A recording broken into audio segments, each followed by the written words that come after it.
Welcome. It's wonderful to have you all here, and I'm sorry for the delay as we try to get Zoom working. It always works every Sunday until, of course, we do something special and it is not behaving. So we think we have our Zoom folks connected, and I'm going to turn it over to Judy to get us started.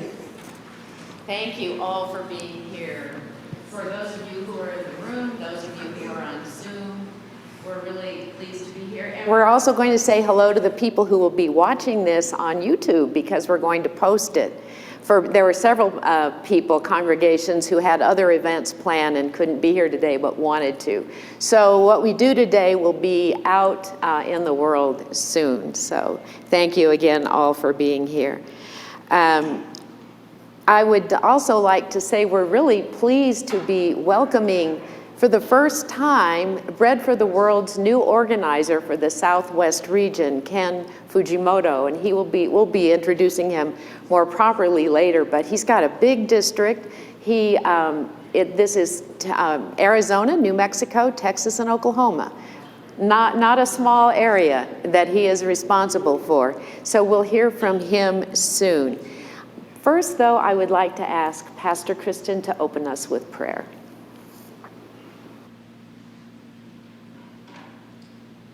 Well, again, good morning and welcome. I'm Pastor Kristen Schultz, and I've been pastor here for about 7 years. Just a little bit of housekeeping. There's coffee and food. When we have breaks, please come in and eat and have some coffee. You need a mic. Turn it on. Sorry, I thought it was on. Okay. The restrooms are across the hall here, and there are also family non-gendered restrooms down the hall back that way. And if you need anything else, talk to me, talk to one of our outreach team members. They have the fancy name tags, and so just give us a holler if we can do anything for you. And also to all of you with us digitally, welcome. So I wanted to start us with a few words from Scripture, and I'm reading from the First Nations version, which is an indigenous translation of the New Testament, which we use in worship fairly regularly here. Sometimes it just adds a really different take on the images that we are so familiar with, and this kind of adds. So the kingdom of God is God's good road, and it talks a lot about walking God's good road, and I love that. So from the letter of James, which those of us on the Common Lectionary have been reading for the last few weeks. But make sure you do not fool yourselves. You must not only hear this message, you must also walk its truth. What good is it, my sacred family members, if a person says, I have faith, but has no deeds to show for it? Can that kind of faith set them free and make them whole? If a family member or any human being has no clothes to wear or no food to eat, and you say, go in peace, stay warm, and eat well, but fail to give what is needed, what good have you done?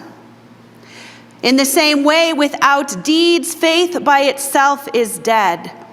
But someone will say faith is what is needed, while another will say good deeds are what is needed.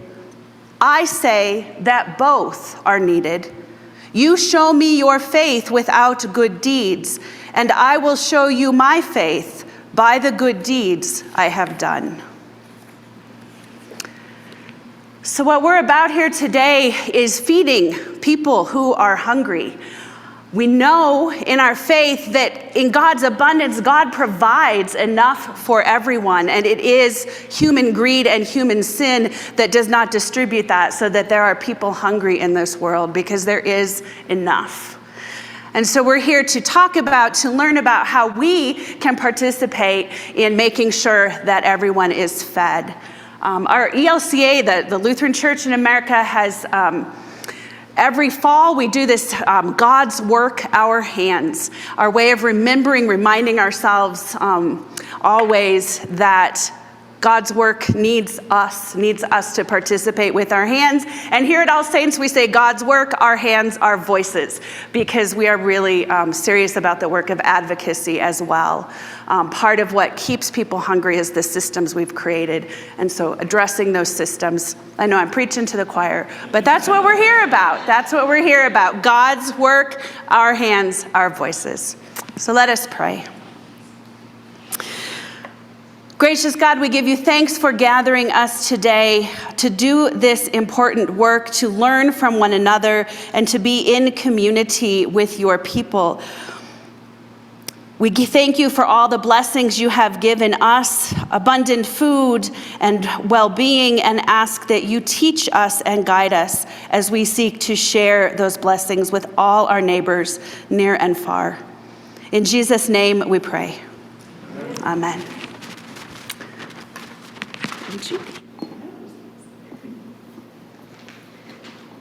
Thank you so much, Pastor Kristen.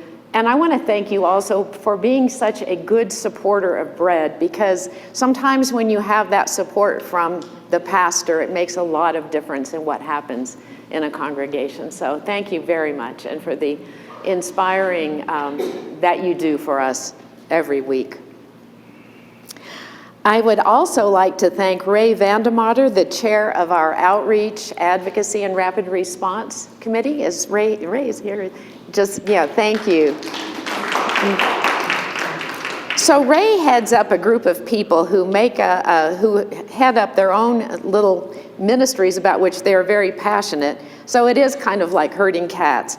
But Ray embraces each one of our passions as if it were her own, with energy and grace, and thank you for that. I would also like to acknowledge the people who are helping with this event. Paula Donovan, if you would raise your hand, there she is, yeah. Vicki Eason, Lee Liming, Chris Tippett, and Pastors Meredith Jones and Patrick Vandemotter. Thank you. Now for some fun, special gratitude. Bread wants to thank two people this morning who have been faithful leaders in their congregations for the offering of letters campaigns that we engage in every year. And counting up the years, they have organized hundreds of people and produced basket loads of letters to our members of Congress urging just policy in addressing hunger. The first person we recognize is Laverne Kaufman, who is with us on Zoom today. Laverne and her husband Bob were fairly new to Las Cruces and New Mexico when they attended a Bread for the World and Lutheran Advocacy joint meeting in Albuquerque. The keynoter was none other than the Reverend David Beckman, then the executive director of Bread for the World. Bob and Laverne were not the type to just go home from a meeting and think about it. They wanted to do something, so they offered Peace Lutheran Church, their congregation in Las Cruces, to coordinate the Bread for the World campaign for them. Susan Mitchell, who is a member of Peace Lutheran, says this of Laverne: "When my husband and I retired and moved to Las Cruces in 2007, we were impressed by the work being done for the offering of letters. I didn't know about this before, and then saw this quiet woman writing letters, and by her actions, inspiring others like me to do the same. The work done by Laverne and her husband Bob is still ongoing in our congregation. We join in giving thanks for the ministry of Bread for the World embodied in the life of Laverne." And that is what Susan had to say. And I would like to add, I hope this is okay with Laverne, she is about to celebrate her 100th birthday next month. So thank you. Thank you, Laverne. And the second person we're going to recognize is Lucretia Tippett. If you will raise your hand, there is Lucretia. This is a surprise for her. Krish is a member of All Saints Lutheran Church here. She's coordinated the offering of letters, I think, for close to 2 decades. Is that about right? It has been fun to see what Krish will cook up for the bread offering, or maybe I should say bake up. She has always worked with our pastor to use the sermon time for bread advocacy and has written skits to illustrate how we can use our voices and write letters to our members of Congress. And she's cast members of the congregation to play the roles. And although none of us would be mistaken for thespians, we always enjoyed performing for Krish. Some years, Krish has involved the youth in letter writing, and recently she arranged for Katie Anderson of Roadrunner Food Bank to speak about food insecurity as we advocated for the reauthorization of the U.S. Farm Bill. Like Laverne, Krish has also filled baskets with letters to members of Congress which are carried to the altar before they are mailed. Krish is retiring as the lead coordinator for offering of letters, but she is taking time to guide her replacement. She has set a high bar and inspired us to be creative and make it enjoyable. So thank you, Krish.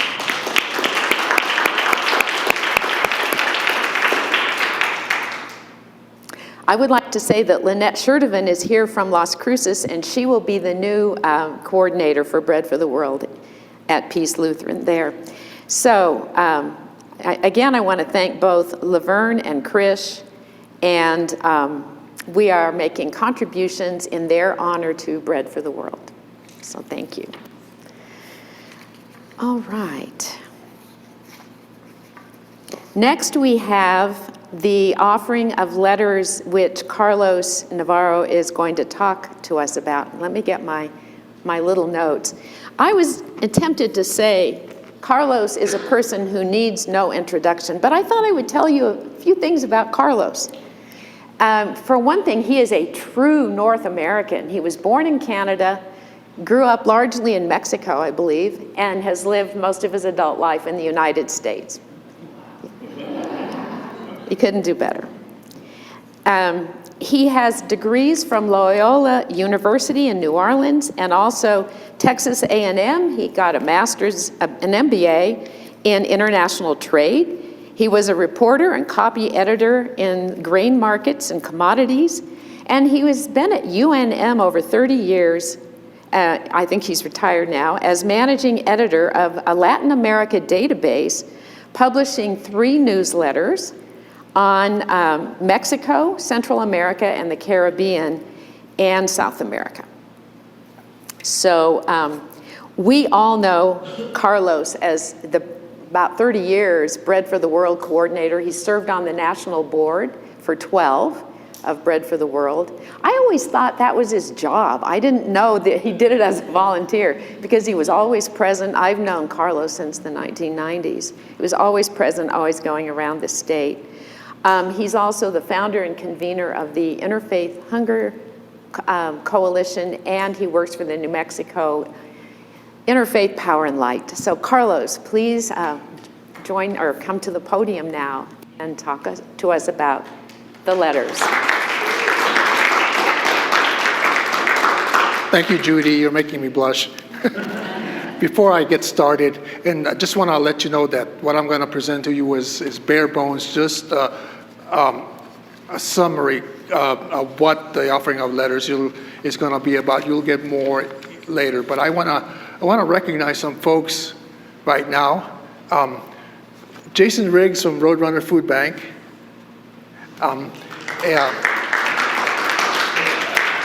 Dennis Plummer from Meals on Wheels. You'll hear from Emily Waldau from New Mexico Voices for Children in a little while. Reverend Ryan Tate from First Congregational Church in Albuquerque, and he's on the board of New Mexico Interfaith Power and Light New Mexico El Paso, on which I do very part-time work with, but I know Ryan from those circles. And Kurt Rager from the Lutheran Advocacy Ministry in New Mexico, and you'll be hearing more about his program in a second. As you see, this graphic was made back when the concept of Bread for the World, what Bread for the World is coming up with the concept of what we can do about our letter writing campaign following the Farm Bill. Last year, many of you wrote about the Farm Bill. Nourish Our Future is the topic that they came up with. And the concept is to come up with advocacy on issues that are gonna help feed children in one way or the other, whether it's to address poverty or whether to create, enhance the programs that help children directly, like the supplemental program for women, infants, and children. So you'll be just what I want to also tell you that even though this is a concept now, the actual offering of letters is yet, having been a board member, is yet to be approved by the board of directors, but it was them who asked to get feedback from the grassroots on this, and so they're pretty sure they're going to approve it at their November meeting. Can I have the next slide? No, the previous one. Okay, this just gives you bullet points on what I'll go on. You don't have to write anything of this down because it's all very small, but bullet points of what the offering of letters is going to be like. As you see, WIC, the child tax credit, Children's Jubilee, which Judy will tell you a little bit about, is in our international issues, and solutions to college hunger. So you'll be hearing more specifics about that. The next slide, please. On WIC, there's two goals: to fully fund and modernize the WIC, and to pass the modern WIC Act, which makes it easier for families to sign up. And you'll be hearing more about WIC and the child tax credit as they broadly at the federal level and as they relate to New Mexico from Emily. The next slide. Again, these are concepts that came up during discussions. Just three things, and again, you'll get the exact wording of what will we advocate through the sample letters. We don't have that yet, but basically a sample letter might ask you to write a Representative Stansberry or Senator Ben Ray Lujan urging him to propose legislation that relaxes allows remote certifications and allowing health screenings, allowing for remote issuance of benefits on an e-WIC card, investing annual funding for technology improvements. Those are things you might be asked to write on, but you don't have to know it right now, but it's something. The next slide, the child tax credit. As you know, the child tax credit was very instrumental in bringing people all nationwide, bringing kids helping kids during the pandemic. And then the child tax credit wasn't reauthorized by Congress, but we're pushing to get the child tax credit reauthorized. The next slide. Okay, so these are the things that you might be asked to write about. Expand the program, allow for full refundability, allow for monthly payments, things that are not present now, but when we advocate for a child tax credit, that's what we might advocate for. The next slide. As you see, this is a listing. There's 29 institutions listed there. Our speaker on college hunger, Sarita Cargas, who works with the honors program at UNM, was instrumental she started maybe 3 years ago doing a study for just UNM on hunger among college students. And with funding from the state legislature and something called the Food Initiative that Jason and Sarita and Emily and Kurt and I are part of, the Food Initiative provided funding for a statewide study. So she's going to present a study on basic human needs based on the feedback from 27 of 29 institutions in New Mexico. So you'll get a big, broad picture of New Mexico. And so, but she'll tell you more when she gets here, Sarita Cargas from UNM. The next slide. Basically, at the federal level, because a lot of states have done a lot to work on addressing college hunger within their own state. At the federal level, there's one thing that we're going to zero on, and a lot of students are not eligible for SNAP because of rules that were put in. And so what we want to be able to have students, and so we're going to be working with various student constituencies around the state also to try and get them involved in this and try to make sure that students who are not eligible to receive SNAP for one reason or another can get SNAP because the rules are so cumbersome. So that's one thing you might be asked to write about to narrow the SNAP gap. Okay, I just want to turn the microphone briefly to Judy. She can tell us a little about international issues.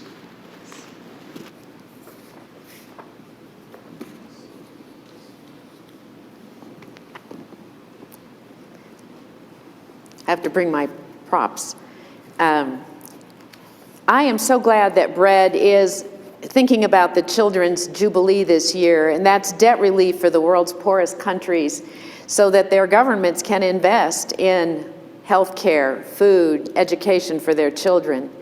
In 3 minutes, I'm going to cover 3 points. One is the Jubilee concept, a list of the world's poorest countries, and a word about who the creditors are for these poor countries. The Jubilee, of course, is inspired by the biblical notions of debt forgiveness and justice. It's kind of a complex system, but mentioned in the books of Leviticus, Deuteronomy, and Ezekiel. And through such actions, basically, we are reflecting God's mercy. Who needs debt forgiveness today? According to the International Monetary Fund, the poorest countries, and this is organized by GDP per capita, are these, and the first 10 are in Africa: Burundi, South Sudan, Central African Republic, Somalia, the Democratic Republic of the Congo, Mozambique, Niger, Malawi, Liberia, and Chad. In Asia, Yemen is part of the list. In the Western Hemisphere, Haiti is one of the world's poorest countries. I've never been to these countries. They are far away, I think. Then I look around. They're as close as my cell phone because of the country's minerals and labor that are represented in there. My bar of chocolate, my cup of coffee, all brings us very close to these countries.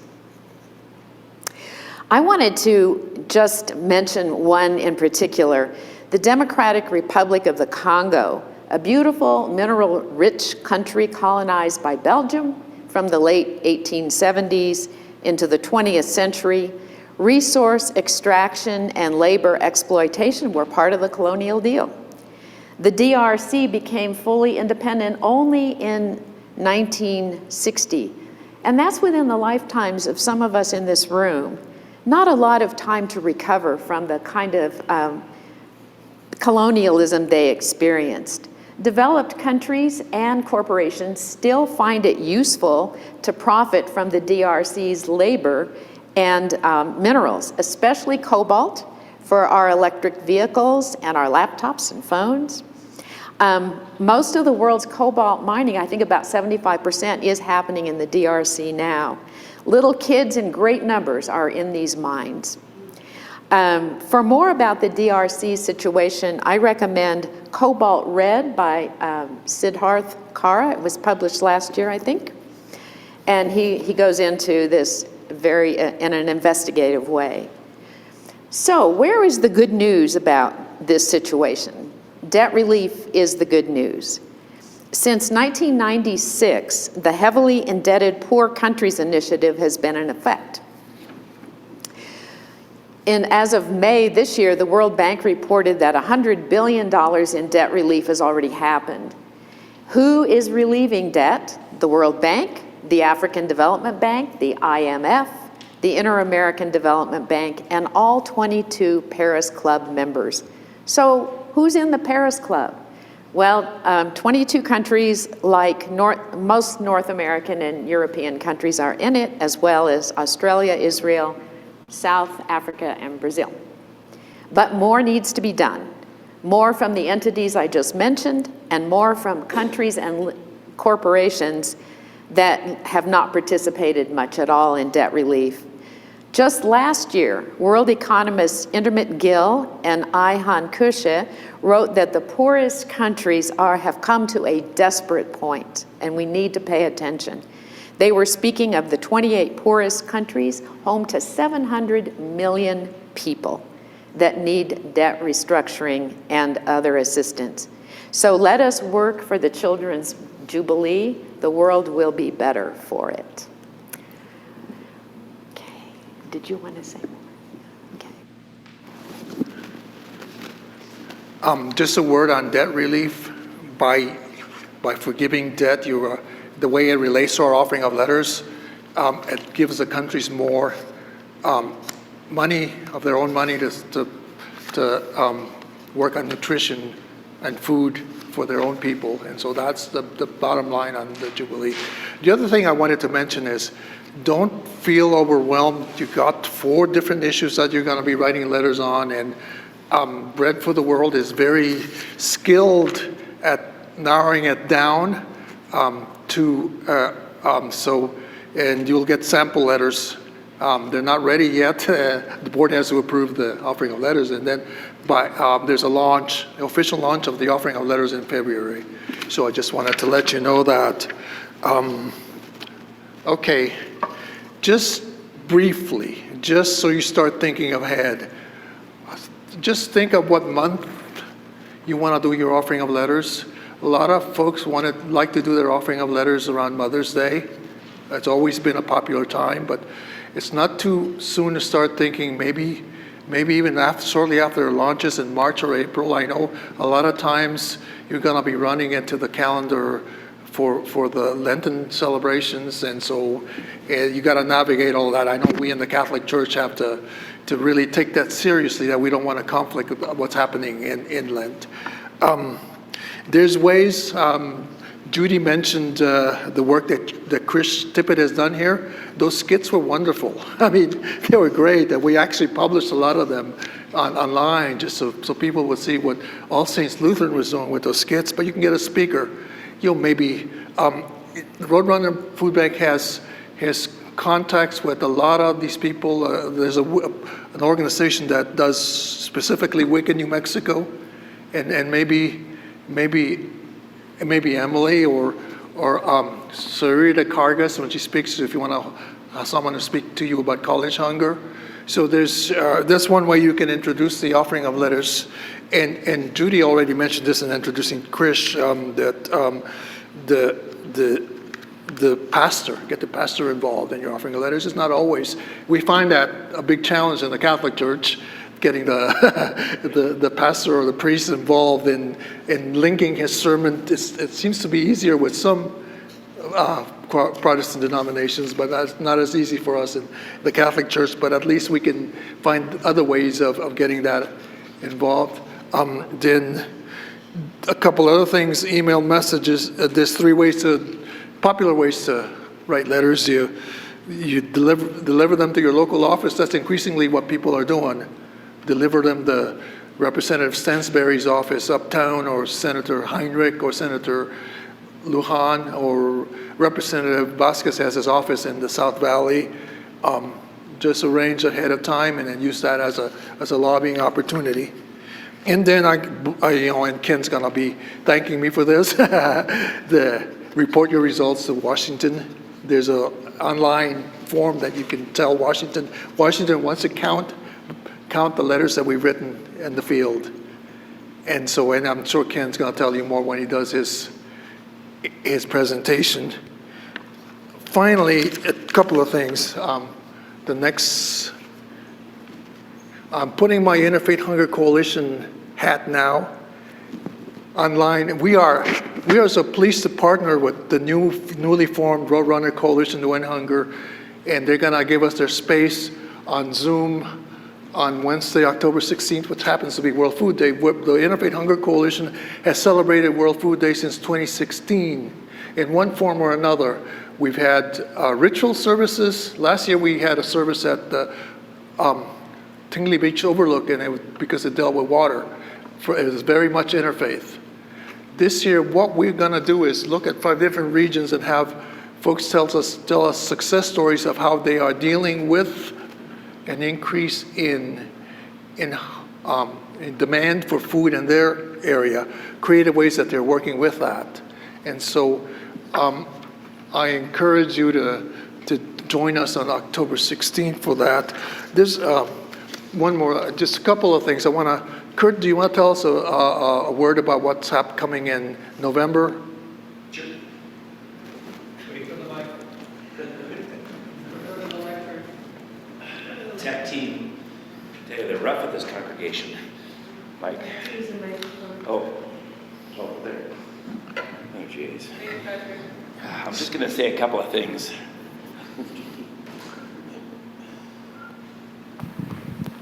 Thank you, Patrick.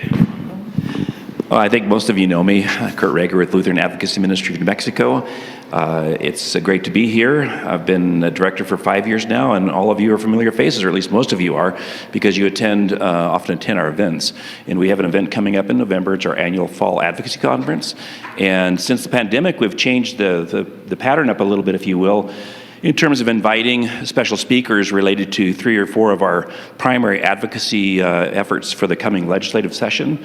As I think most of you know, we work in about 8 or 9 different policy areas in state public policy. And so we identify some big issues that we're going to really focus on that season. Well, this year we're going to do a little different. We're inviting legislators to the event. And I think I'm most happiest so far with the fact that we'll have Senator Ortiz y Pina with us. He's retiring, as most of you know. He's been a long-time supporter of the work that we do, and his issues have always aligned with the issues that are important to us. And he's going to come talk about his experience in the legislature, but also where he thinks we should be going in terms of policy related to hunger and poverty in New Mexico especially, and the important role that citizens play in that, in impacting that. And we're working to get potentially Jason Harper, Representative Jason Harper from Rio Rancho. He's a kind of a guru in tax policy, and we've made some significant, as Emily knows with the Voices, and Jason, we've made some significant changes in tax policy in the state in terms of tax credits that have really helped with hunger and poverty. So that's the route we're going. We're going to have more legislators. We might have 1 or 2 guest speakers based on which issues of the areas that we work in, which issues that we're really going to prioritize this fall, but that's a little bit up in the air until, lining speakers up, those kinds of things, Carlos. So that's on November 16th, right here at All Saints. And then if you want to think really far ahead, our Bishop's Luncheon, annual Bishop's Luncheon issue briefing day will be on February 20th in Santa Fe, and at First Presbyterian again for the issue briefing, and then at La Fonda for the Bishop's Luncheon. Anything else, Carlos? That's it, thank you. Oh, I might. Oh, geez. One last thing, you see the Hike to End Hunger, the Rio Grande Food Project has been a very good partner with us in all our efforts to end hunger in New Mexico, and in fact they're one of the speakers on World Food Day. They have their annual Hike to End Hunger.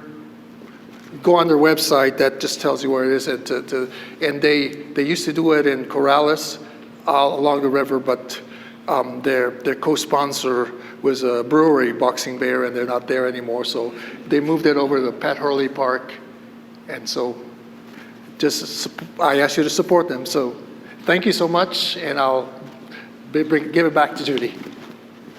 Thank you. Now, we're not too far behind on schedule despite our sort of late start, but I am just so pleased to welcome to the podium Emily Waldau. Emily comes to us from New Mexico Voices for Children, where she is the Senior Research and Policy Analyst and Kids Count Coordinator, which is a great publication. She is a native New Mexican, both an Aggie and a Lobo. How do you do that? She earned a bachelor's in English rhetoric at New Mexico State University and a master's degree in public policy at UNM. She began her social justice journey at New Mexico State, where she was a volunteer advocate to end child soldiering in Central and East Africa, which I thought fits right into the Children's Jubilee that we were talking about. Before joining Voices for Children, Emily worked at the Roadrunner Food Bank. All great people work at the Roadrunner Food Bank and Central New Mexico Community College. So welcome so much, Emily. Thank you, Judy. Thank you so much. Get my notes. All right, I got my notes here. Let me get situated so I remember what I'm telling you guys about. Well, good morning. It's really, really great to be here with you all. Thank you so much for inviting me, Carlos. I'm really happy to be able to share a little bit of some of these wonkier things with you guys, the child tax credit, and a little more about the WIC program. So like Judy mentioned, you know, I have grown up in New Mexico. I like to share a little bit about myself. I grew up in southeast New Mexico in Roswell, so if you know what that's about. I lived in Las Cruces for about 6 years, part of that time being in school, but I've been in Albuquerque now for nearly a decade, which is kind of crazy to think about. And I met my husband while I worked at Roadrunner Food Bank, actually, and we have been married about 6 years, and we're obviously expecting our second. So I started at Voices days before the pandemic shut us down, so I've been there for exactly the length of time since we all got introduced to COVID-19. And as mentioned, I lead our Kids Count work, with that second half of my title being Kids Count Coordinator.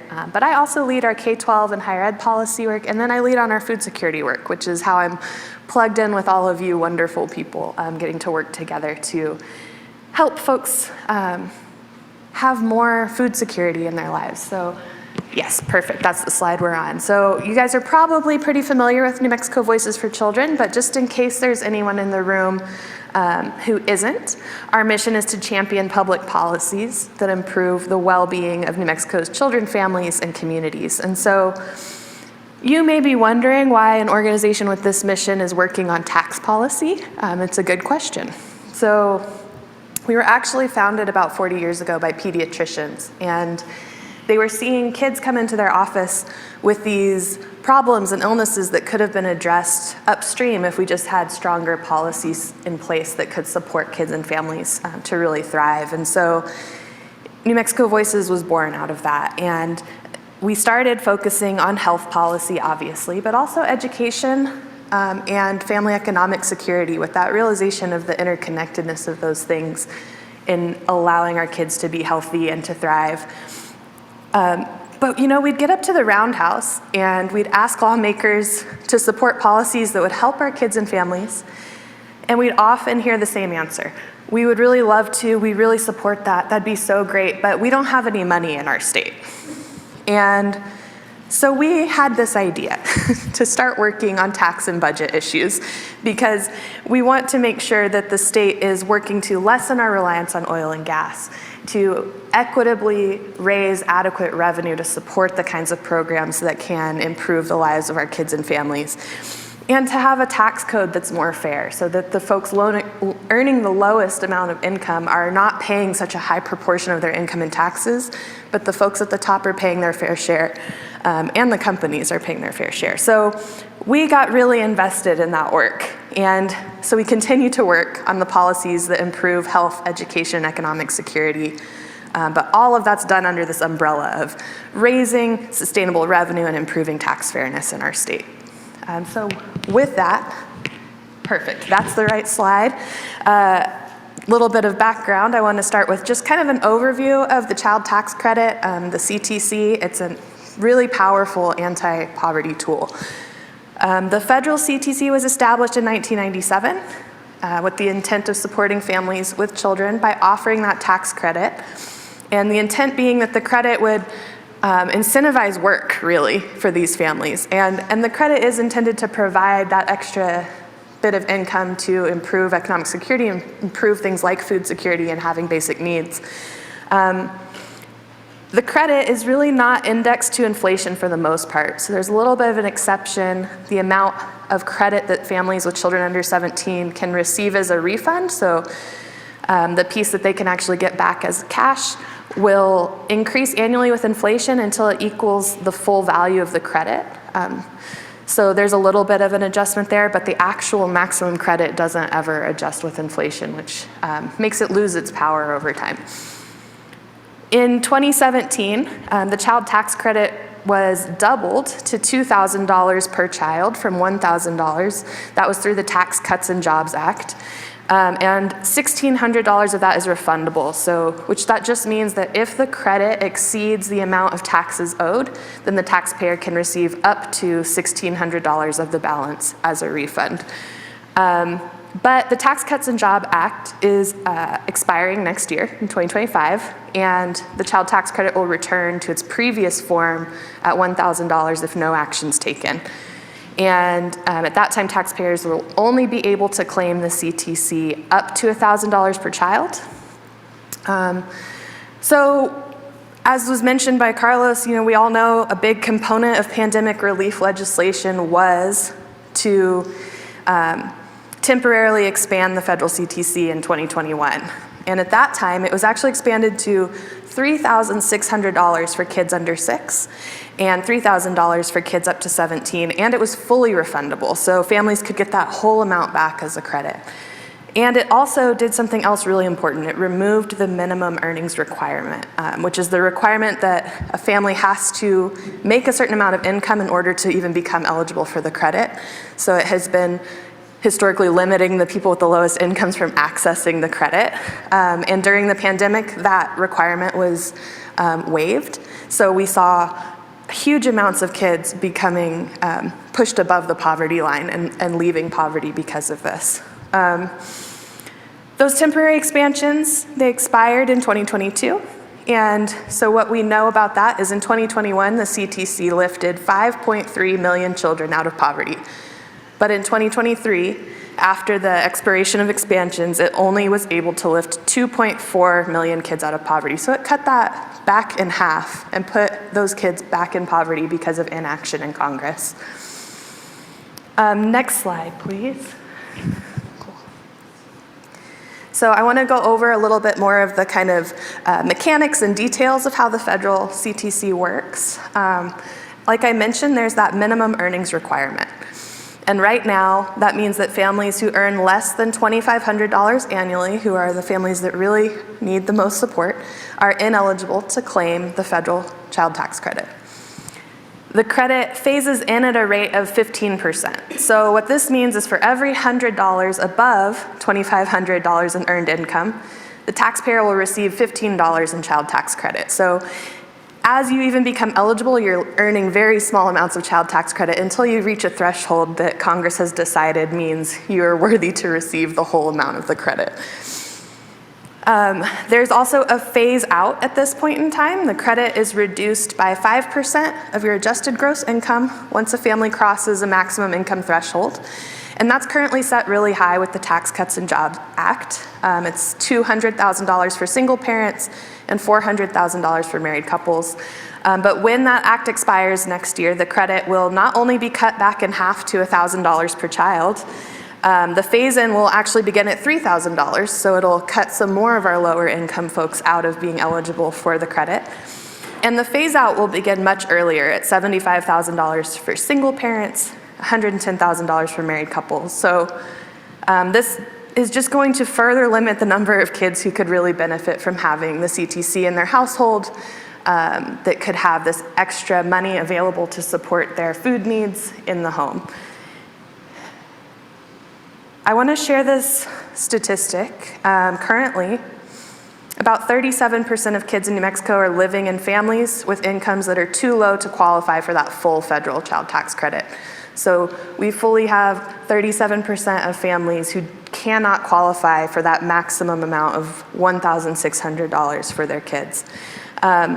Most states that have this high of a rate of kids in families that can't qualify for the CTC are, no surprise, in the South. There are states that have very high child poverty and really large populations of children of color, so you can see how those systemic issues of racism have been really built into this policy and have allowed us to continue seeing that gap grow between our folks with the least and folks with the most, particularly when you look along the lines of race and ethnicity.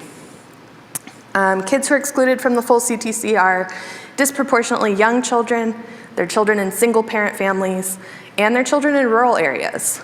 As I mentioned, during the pandemic, the temporary expansion to the CTC lifted 2.9 million more kids out of poverty than it does today. And in New Mexico, that temporarily expanded CTC benefited 412,600 kids in total, and it lifted an additional 32,000 kids in New Mexico out of poverty. So when that expansion expired, those 32,000 kids dropped back below the poverty line.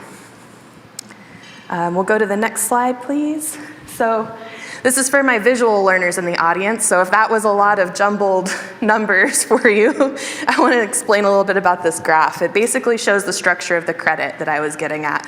And this is an example of a two-parent family with 2 kids. So that means if a family qualifies for that maximum credit of $2,000 per child, the credit is $4,000, which is that top line there. So that's the families that are able to get that full credit. And you can see from the shape of this structure, this kind of trapezoid, that the federal CTC is not progressively structured. A progressive structure would just mean benefits higher for our low-income folks and declines as income rises. And that's not what we see here. That's not how this is structured. So you can see some families on the left side of the graph are too poor to receive any credit. Some of them fall in that phase-in range that kind of rises there. It looks to be around $40,000 to $45,000. And then you see a plateau where families in a really large range of incomes are able to benefit from the full credit. And you see the phase out starting at that $400,000. And finally, when families earn too much to qualify, around $475,000. And that is reducing, at least at the end, right? So they're not getting the full credit. So again, this is under the current law, the Tax Cuts and Jobs Act, that's going to expire next year. And at that time, if the CTC reverts to its prior structure, if we haven't convinced Congress to pass a better version, that would lower the maximum credit in this chart, since it's a two-parent household with 2 kids, down to $2,000, cutting the benefit in half. It would revert to a higher point of phase-in, so families would be earning slightly more to qualify, and it would have a much earlier point of phasing out. So if this plays out, again, we'll see some number of kids, probably not insignificant, dropping into poverty as their family loses access to the CTC. Next slide, please. Some good news for us is that New Mexico has created our own state-level CTC that's designed to really respond to some of the shortfalls we see in the federal version of the credit. We created this in our legislature in 2022. And in 2023, we actually expanded the amount that families can receive, and we indexed it to inflation, so we don't lose the spending power of our CTC in our state. We're one of only 15 states with a state-level child tax credit, so we are really leading the way in this. And our credit is obviously much smaller than the federal government, but we have a credit that ranges from $25 to $600 per child. It's fully refundable. There is no earnings threshold where the credit phases in. So a family with no income would be eligible for the largest credit of $600 per child as long as they file their taxes. And as the income increases, the credit decreases down to $25 per child. So that's a progressively structured tax credit. The families with the lower incomes with the most need receive the larger amount. The families at the top of the spectrum get $25. So we are really proud of that tax credit here. And our state CTC will return an estimated $175 million annually to families in New Mexico, benefiting 475,000 children. And that's essentially all of the children in New Mexico will benefit from this credit. So we'll move on to the next slide and talk a little bit about WIC. So WIC, as you guys probably know much more about this one, is a targeted food assistance program designed to improve nutrition and health for mothers and young children. First piloted in 1972, it was a response to a growing concern among our leaders about malnutrition for mothers and young children living in poverty. And so in 1975, it was established as a permanent program. WIC is funded through the United States Department of Agriculture, like SNAP, but SNAP's an entitlement program. So basically, when the government does not manage to put together a funding bill, SNAP continues on for some amount of time because it is an entitlement for folks. The benefits are guaranteed. WIC, however, is not an entitlement program. So the annual funding levels established through congressional appropriations are really important. Those end up being distributed to states as block grants. And in New Mexico, we manage our WIC program at the state level primarily, but there are a few tribally managed WIC programs as well. I just mentioned that because some states have WIC programs in every county, they have them regionally in the state, there's lots of different structures, and we have a more kind of centralized version of how we operate WIC. There's pros and cons to both of these structures, but this is the one we have, just for your own knowledge. There have been a lot of changes to the WIC program over time. The most notable recent change I'll mention is just the introduction of a new food package. And the food package is basically just this menu of food items that are available to a participant kind of based on what category they fall into. Are they pregnant? Are they exclusively breastfeeding? Are they partially breastfeeding? Do they just have children under 6, excuse me? And there's different things that come from those food packages based on the unique situation of that family, how many kids are in the house, etc. So the other thing that was really good about this new food package included a larger portion of benefits available for fruits and vegetables. And this is called the cash value benefit. And there were other improvements just to meet current dietary recommendations. So those were all really good changes that have happened recently. The WIC program is targeted to pregnant and postpartum people, infants and children up to age 5 who are living at or below 185% of our federal poverty level, or they're enrolled in temporary assistance for needy families or TANF, SNAP, and or Medicaid. Applicants are then screened initially, and they have to go to appointments every 6 months in person to recertify. These appointments and screenings are done by health professionals, and they're looking for medically based risks, such as anemia, being underweight, smoking, maternal age, history of pregnancy complications, or poor pregnancy outcomes. And they're looking for diet-based risks, such as just not consuming the recommended amount of protein or iron in their diet. And there are lots of benefits from participation in WIC. It reduces premature births, it reduces low and very low birth weight babies, fetal and infant death is reduced, and the incidence of anemia is reduced. It increases access to earlier prenatal care, the consumption of key nutrients for pregnant people, increased immunizations and access to health care, and it improves diet quality. So all of those benefits are not only good for the health of the mother, but they have really long-lasting benefits for kids coming out of it, that they are healthy, that can prevent some later poor outcomes in their life. And it provides this window of time where they have additional food support in their households. In New Mexico, we do see a large number of folks dropping off of WIC after children are no longer infants. It's used a lot to supplement formula needs. Formula is incredibly expensive, so once they don't have infants on formula, going every 6 months in person to recertify for a benefit that provides very specific food items can be less of an incentive to keep you engaged in the program, and the benefit isn't incredibly high. So moving on to the next slide, a little bit more about New Mexico's WIC program. There's actually some, again, exciting news about stuff New Mexico's trying to do. So I want to just first of all flag that our WIC program is housed in our Department of Health, but that means it's managed under a separate agency from SNAP and TANF and Medicaid. And those are all managed by the Healthcare Authority. And so you might be thinking, well, that's unfortunate, since being enrolled in those programs means you're eligible for WIC. The good news is, over the last few years, New Mexico's really worked to make sure that information's being exchanged between the Healthcare Authority and Department of Health. So this is happening by the Healthcare Authority sending referrals for people who may be WIC eligible over to Department of Health when they apply for SNAP, TANF, or Medicaid and are deemed eligible for those programs. So it's eliminating a step of folks having to go locate another resource. They're getting kind of that direct follow-up, even though it's through a different agency. And this has led to 11,000 more WIC participants over just a 1.5 year period. That's reversing a decade-long trend of declining participation.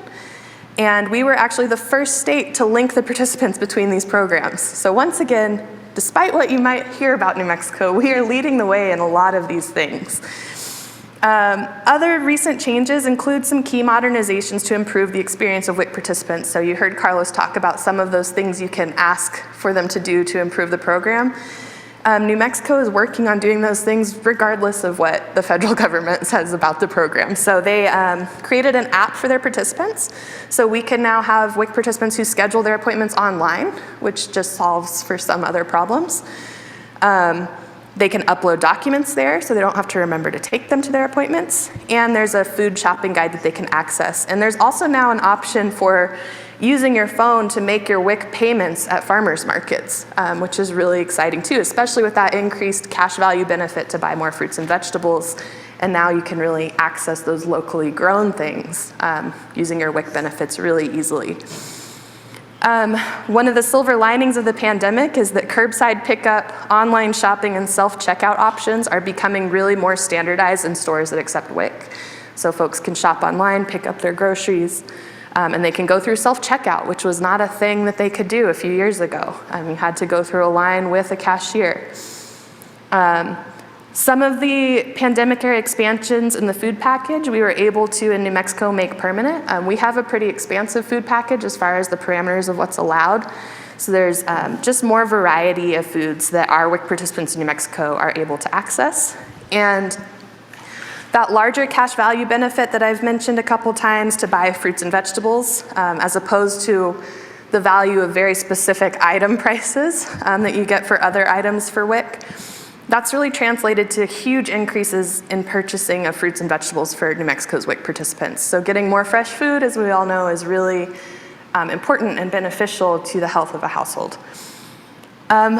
So the only bad news here is that there's still challenges in our rate of coverage of folks who are eligible for WIC versus who's actually accessing it. And our most recent data tells us we have 90,400 people estimated to be eligible for WIC in New Mexico, but only 35,400 are participating, and that puts us at a coverage rate of 39.1%. The national coverage rate is 53.5%, so we still do have a lot of work left to do to make sure that eligible people are not only enrolling, but that they're staying enrolled in WIC as long as they're eligible, that we're removing any barriers that are causing them to drop off the program early. So I'll go to the next slide. I've got another graph for any of my fellow data people out there, but I want to talk a little bit about how these effective policies are improving poverty. Basically, why do we care so much about the child tax credit when we think about food insecurity? Well, it's getting cash into the hands of folks to go out and buy the things they need, which is often food. The WIC program is supporting that additional supplement for purchasing food specifically, but we know that people are still experiencing poverty. And by that we mean their incomes alone are very low and they're very far from sufficient to meet those basic needs. And policies like the CTC and WIC are really effective anti-poverty policies that go a long way in alleviating poverty for many of our kids and families. And when you combine those with several other policies that are really powerful, other tax credits, benefits like SNAP, they really dramatically improve what poverty looks like in New Mexico. If you are looking at the measure of poverty that actually includes our tax credits and benefit programs. So there's a narrative we all know that New Mexico is the poorest place in the country. And that's by one measure of poverty. And it is a valuable measure of poverty. It does tell us that our incomes here are incredibly low and are not enough to give us what we need. That is the official poverty measure. That's the one that folks are most familiar with. It's used for eligibility for program participation. It's the one that this narrative comes from. It's been around since the 60s. But there's a second measure that nobody really knows much about. It's still relatively new. It's called the supplemental poverty measure. It was started in the 2000s. And while the official measure is only looking at your pre-tax money income, the supplemental measure actually takes into account the impact of tax credits and benefit programs. It also counts for some typical household expenses, like your expenses on childcare, what you pay in taxes. And it also has an adjustment for geographic differences in housing costs, which really vary across the nation and really change what the picture of poverty looks like for folks. So this all means that that second measure, the supplemental poverty measure, or the SPM, that means that measure is really giving us a more accurate picture of poverty at this time in our state. So not at all to discount how strong the impact of low wages are on our families. We would love to see them have higher wages and not need benefit programs in the long run. In the meantime, kids that are in families that are receiving these benefits are having that impact of poverty alleviated in the short term. So you'll see something interesting on this graph. I love this graph. It's my favorite thing to talk about. I've been talking about it a lot lately. So some of you, bear with me, may have already heard me go on about this. That dotted orange line that you see is the US official poverty measure, or the OPM. And the dotted blue line is New Mexico's OPM. So that shows us that narrative we all are used to hearing. You see that New Mexico's poverty rate is sitting way higher than the US. But if you look at the solid blue line that's kind of bolded there, which is New Mexico's supplemental poverty measure, you see our poverty rate drop substantially. It's sitting down there among the other poverty rates that are the US official and supplemental rates. And what you see here is that New Mexico's official poverty measure for our whole population is 18.5% compared to 11.4% for the US. But when you compare New Mexico's supplemental poverty measure that counts our tax credits and programs like WIC compared to the US, New Mexico's poverty rate is 10.9% compared to 11% for the US. So we are right there with the rest of the nation. And this year, it's not on the graph because it was the first time we got data that showed our state level OPM and SPM for our kids. Turns out that difference is even more dramatic. When you look at our New Mexico official poverty measure for children, it's 27.4%. It's the worst in the nation. We know this. We've heard this. We've heard this for our whole lives. And the US has an official poverty measure of 15%. But our supplemental poverty measure for children in New Mexico, because of all these programs, is only 8.9%. And that's compared to nationally, the rate being 10.4%. So we are doing better than the nation as a whole when you look at how we measure the impact of these kinds of critical programs on our kids and families. It's really exciting news, and I don't think it should be glossed over or understated. At the same time, we can't devalue the fact that our official measure is so high. Getting incomes raised for families is really critical. But the point is getting the cash resources or the non-cash benefits into those households in any way we can to alleviate that poverty in the short term, because so much can be insulated from harm from our kids when we do that. It helps alleviate child maltreatment. It helps prevent all sorts of maladies that we know exist for our kids. If the family's economically secure, that alleviates a lot of problems that are most detrimental to kids when they are at their youngest. So that is why we care so much about strengthening the child tax credit and WIC, especially in New Mexico. We have a really vested interest in that. You can go to the next slide, please. These policies clearly matter. New Mexico has really leveraged our federal programs like the CTC and WIC, and we really continue to focus on how we make sure they're lifting as many people as possible out of poverty. New Mexico is also really good at taking advantage of any waivers, adding on policies locally that piggyback. We're really doing a lot of great work to ensure that our kids are in families that have what they need to thrive. There's more progress absolutely possible.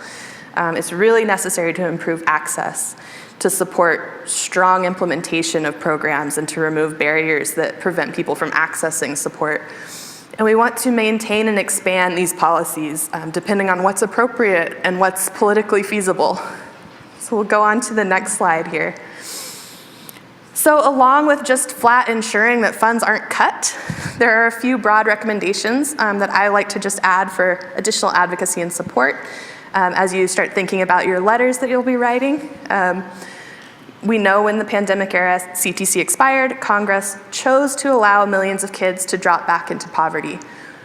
Poverty is a policy choice. So we should advocate for similar expansions to the federal CTC to be made permanent as we approach the expiration of the Tax Cuts and Jobs Act. So we want to see that rate go back up to what it was in the pandemic. No minimum earnings requirement, fully refundable credits. We know that that doubles the number of kids kept out of poverty through just one policy choice. Every year it's important to keep track of Congress's budget recommendations for WIC since it's not an entitlement program. Most recently, I believe the FY25 WIC appropriations bill has moved out of the Senate in a bipartisan fashion that is fully funding the program, but we want to keep an eye on that and make sure it doesn't get cut on the House side, doesn't end up turning into something else that we don't want to see. So always being able to advocate for full funding for WIC and paying attention to keep the pressure on so we avoid any harmful cuts. Like I mentioned, New Mexico's done a really good job of creating more variety in our food packages. We've taken advantage of federal changes, and we avoid unnecessary limits to WIC-eligible items. States have some freedom to pick what goes in their food packages, and we tend to pick everything that's allowed, which is really nice. But we want to continue supporting opportunities to improve and expand what items are eligible for WIC, and especially to continue to make sure that higher cash value benefits for fruits and vegetables remain included, since we know how critically important that is to the health of participants. We can also support continuing efforts to streamline WIC certification, which again, Carlos mentioned as part of the opportunity in your letter writing campaign. Again, New Mexico is doing some really good things, but participants are still having to go to their appointments and be recertified every 6 months. So really helping to keep eligible people enrolled in the program. New Mexico is doing innovative things like that online scheduling through the app they've created, but they're also planning to create telehealth options for their recertification appointments, which would make such a huge difference, especially for our folks in rural areas where there's a long drive to get to the WIC clinic to get recertified, other just structural barriers that exist. So if there are opportunities to support either at the federal level or in New Mexico those improvements, we want to take those and advocate for that support. And the last thing that I'll mention is just a state level policy you can support, and that's efforts to increase New Mexico's child tax credit specifically for our youngest kids. And that's because children under 6 tend to have a greater likelihood of living in poverty.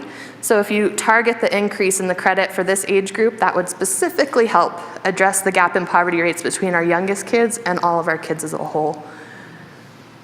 So with that, I think I stayed on time. I can go to the next slide. Thank you all so much for having me here today. I really appreciate you, and my contact information's here, and I think we have time for questions. So I see a first one back there. Federal child tax credit, which I understand it should be set up differently, but that seems like a very high income level to get that child tax credit. Is that my imagination? No, it is a really high level. That's one of the kind of funny things about it, is because it's supposed to be federally, their goal is incentivizing work, so they want to keep rewarding up to a higher income. I don't think we need to keep that phase out so high myself, but we should allow people to come in earlier for sure. So if we're writing letters and we're saying we want you to expand that to pre-pandemic levels, I might have a hard time with that. Yeah, and you can ask for instead that they just again remove the minimum earnings requirement, and that they allow it to be fully refundable for everybody eligible. You can even say, cut the limit back, if you want to. Yeah, there's several other options. You can do some research online of other bills that have been tossed around and presented in the last couple of years, and they might have something more in line with what you would like to support. Everything else is great. So Emily, Yes, sir, Kurt. yesterday or the day before, I heard for the first time a state, the Secretary of the Healthcare Authority use the term supplemental poverty Yes. measure. You probably heard that as well. Very And she excited also about it. mentioned that healthcare is not a part of that measure. That's and correct. the reality that we've expanded Medicaid here. Can you speak to that just a little bit and what impact that might have on it? Yes, I can. Thank you for both highlighting that it's getting some traction and folks are talking about it more, because that makes my life really exciting. I've been really invested in this supplemental poverty measure for the last several years of my job, and it feels like people are starting to catch on. I'm very excited that it's getting some public attention. But that is correct. So the things factored into the supplemental poverty measure, Medicaid is not one of the benefits that's counted there. What is counted in the supplemental poverty measure is one of the expenses, and that's medical out-of-pocket expenses. So if folks are on Medicaid, they're going to have a lower medical out-of-pocket expense, so that is going to be somehow captured. But for some reason, the census kind of does a whole separate calculation about the impact of health insurance on poverty. And I haven't looked a whole lot into that yet, but you can find some information. If anybody's interested, somebody recently forwarded me this separate report about that specific issue, and you can email me and I'll send it to you. Or you can ask me to write your name down later. Yes, ma'am. I'm sorry, what do you mean by the term fully refundable? I didn't catch that. Yes, so fully refundable just means that the entire amount of the credit, so right now it's set up where the credit's $2,000, that basically means your tax liability gets lowered, but if you cross a certain earnings threshold, right now you can only receive $1,600 back in cash. If it was fully refundable, you'd be able to receive $2,000 rebate right out the gate. So we want it to be fully refundable so that that top number is the number you are eligible to get back. Yeah. Oh, we've got one right here. Probably a dumb question that everybody knows the answer to, but I don't. Can undocumented women and children receive WIC? That's a great question, and the answer is yes. For a while, there was a big problem with that public charge rule that talked about undocumented folks. If they were known to be using public benefits, it could cause problems with any future opportunities for citizenship. But that has since, I believe, gone away, and you can access it, yeah. And I have a follow-up question. Is part of the reason that so many people are not getting those benefits because they don't even know about them, or are they afraid to apply for them? Yeah, I think there still is a remaining chilling effect from that public charge rule, so I think there are still a lot of folks that are worried about it. There's a lot of stigma still attached to WIC where it has lessened on other programs, I think because it is about health and nutrition, so women are having to go into a clinic every 6 months to make sure they're, being looked after in a way to get the benefits. And then by the time you get to the store, the food package system can be so confusing. There's an item of food, you're eligible for it, but you pick up the wrong size. You haven't been able to go through self-checkout until recently, so you're stuck with a cashier who now can't do the transaction.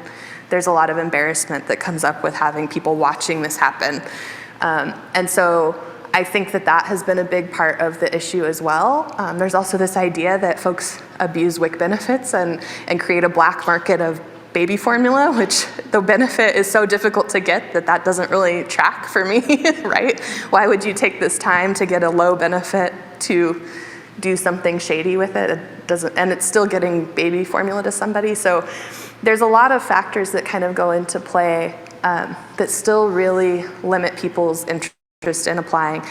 And then just the flat out issue of our infrastructure in New Mexico being incredibly rural in communities. It might just be such a trek to get to the clinic to get certified that alone outweighs the benefit you might get by participating. If a woman gives birth to a baby in a hospital and she's undocumented, does someone come in and tell her at that time that she can get WIC? Yes, yeah, there's a lot of hospitals, and it's kind of different hospital by hospital, but there's been a big push to make sure that providers are sending someone in to talk to families about benefits they might be eligible for, specifically WIC. Yeah.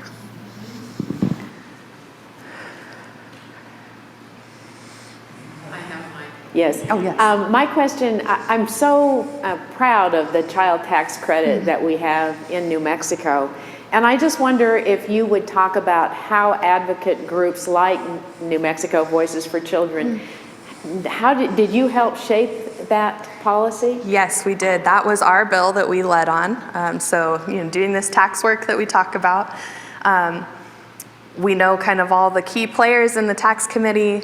We've made relationships with those folks, and especially coming out of the pandemic, it was a pretty easy sell. You have the numbers to show how impactful it is. And we also do a lot of work training our partners around tax advocacy specifically. So we had so many partners involved in applying pressure and supporting the bill.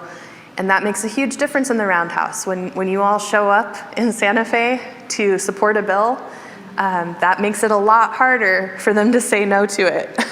Some of them still will, but it makes it harder.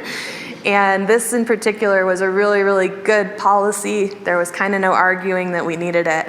And so we were really fortunate to be able to kind of lead the charge and get all of our partners involved in supporting it and seeing it passed. Yeah. Oop, there's one behind you, Carlos, and they'll come to you. I was just curious about the federal child tax credit and what was the reasoning for having so many people in the poverty level not being able to get child tax credit? Yes, that's a great question with a frustrating answer. The original credit you saw was passed in 1997, and there was this idea really prevalent at the time of the welfare queen, which probably folks remember.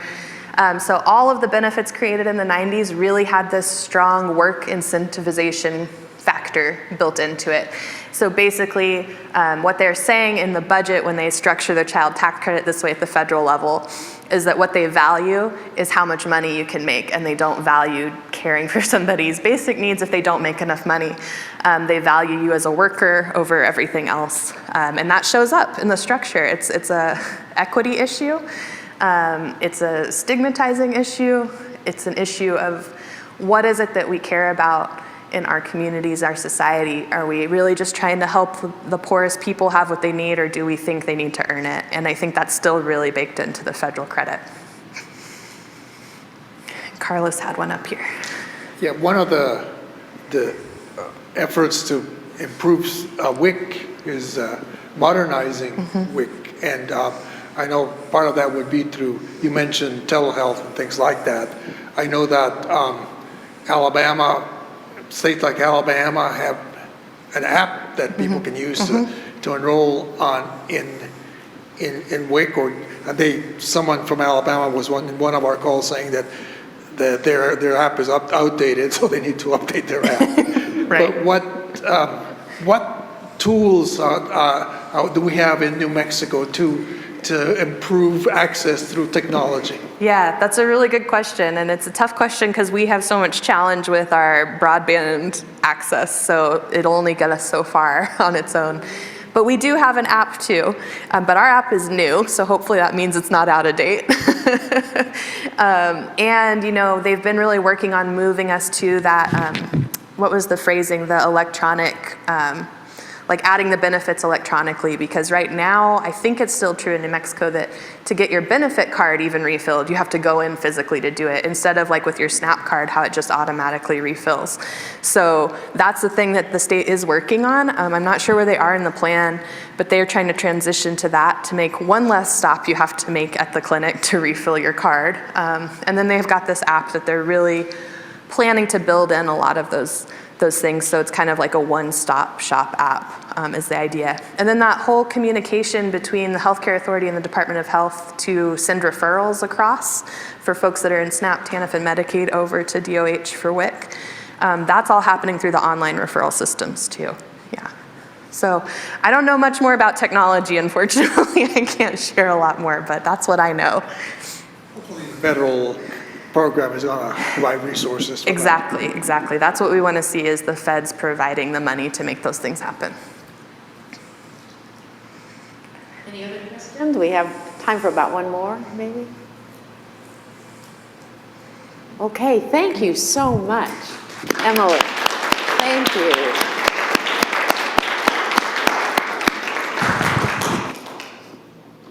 I know that Emily and Kurt are best buddies. They do a lot of work together. So it's just such a pleasure to have you here, and thank you very much for taking time to be with us. Let's take about 10 minutes, come back at 10:40, is that right, 10:40? Yeah. And we'll have another great speaker. Two more great speakers. Thank you so much.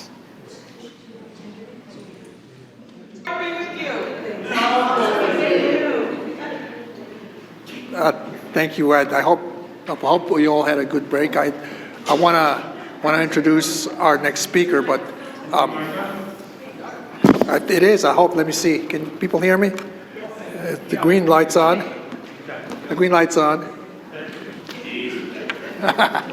So anyway, there's some prepared notes about Sarita, but before I go read those prepared notes, I want to say that back in maybe 3-4 years ago, a whole coalition came together around trying to add multiple voices from the grassroots as well as state legislators and federal legislators, agencies to address hunger in New Mexico, to do a joint effort to address hunger in New Mexico.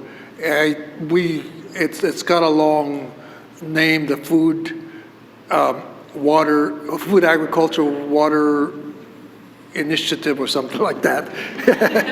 Emily's on the steering committee as well as Kurt and I am. But anyway, out of the coalition was very broad, and in that coalition was the Sarita Cargas from the UNM College, the UNM Honors Program, and they were very interested in bringing up the issue of college hunger to be part of the broad conversation. And then since then they've conducted several studies that we publicized related to college hunger. But out of the coalition came funding, state funding for to create a statewide, broader picture of what's happening in New Mexico, not just the University of New Mexico. And Sarita's going to tell you a little more about that. But Sarita is an associate professor in the honors program at UNM. She studied at Oxford, where she earned a doctorate in theology. She also earned degrees in the Aquinas Institute of Theology in St. Louis, Georgetown in Washington, and St. John's College at Annapolis. Before coming to UNM, she taught and was an associate dean at Webster University. She published books and numerous articles on social justice, human rights, and hunger. Recently, she and colleagues conducted a study on basic needs insecurity among New Mexico college students. And without further ado, let me turn it over to Sarita. Thank you all very much. I'm really pleased to be here and share this work with you. Am I on? No. Very good. Okay. All right. So I've been teaching human rights for 20 years, and teaching world hunger would come up. Human rights is very much an international discussion, guided by international law, but a colleague and I got to wondering what's going on at UNM. And so we did a little survey. The USDA has a validated instrument. We didn't have to invent it. And then someone said, can you include housing and security? Because the Gateway Center was under discussion. So we said, sure. And my usual answer was, sure, give me the money, I can do it. Mostly we wanted money for student incentives. Take our survey, we'll give you $10. It's now grown to $40. But anyway, we did 2 years of research at UNM, and then it caught the attention of the higher education department, and they asked us to do a statewide study. And so, if you can go to the next slide, please. In 2023, in the spring of 2023, we did a survey, and we had 27 out of the 29 public institutions of higher ed participate. And we included faculty and staff. We might be the only ones to ever include faculty and staff. There's been about 15 years of data on college student food insecurity, a little less on housing insecurity, but none on faculty and staff. Nonetheless, next slide. This is our overall results. So an enormous amount of food insecurity. 58% for students.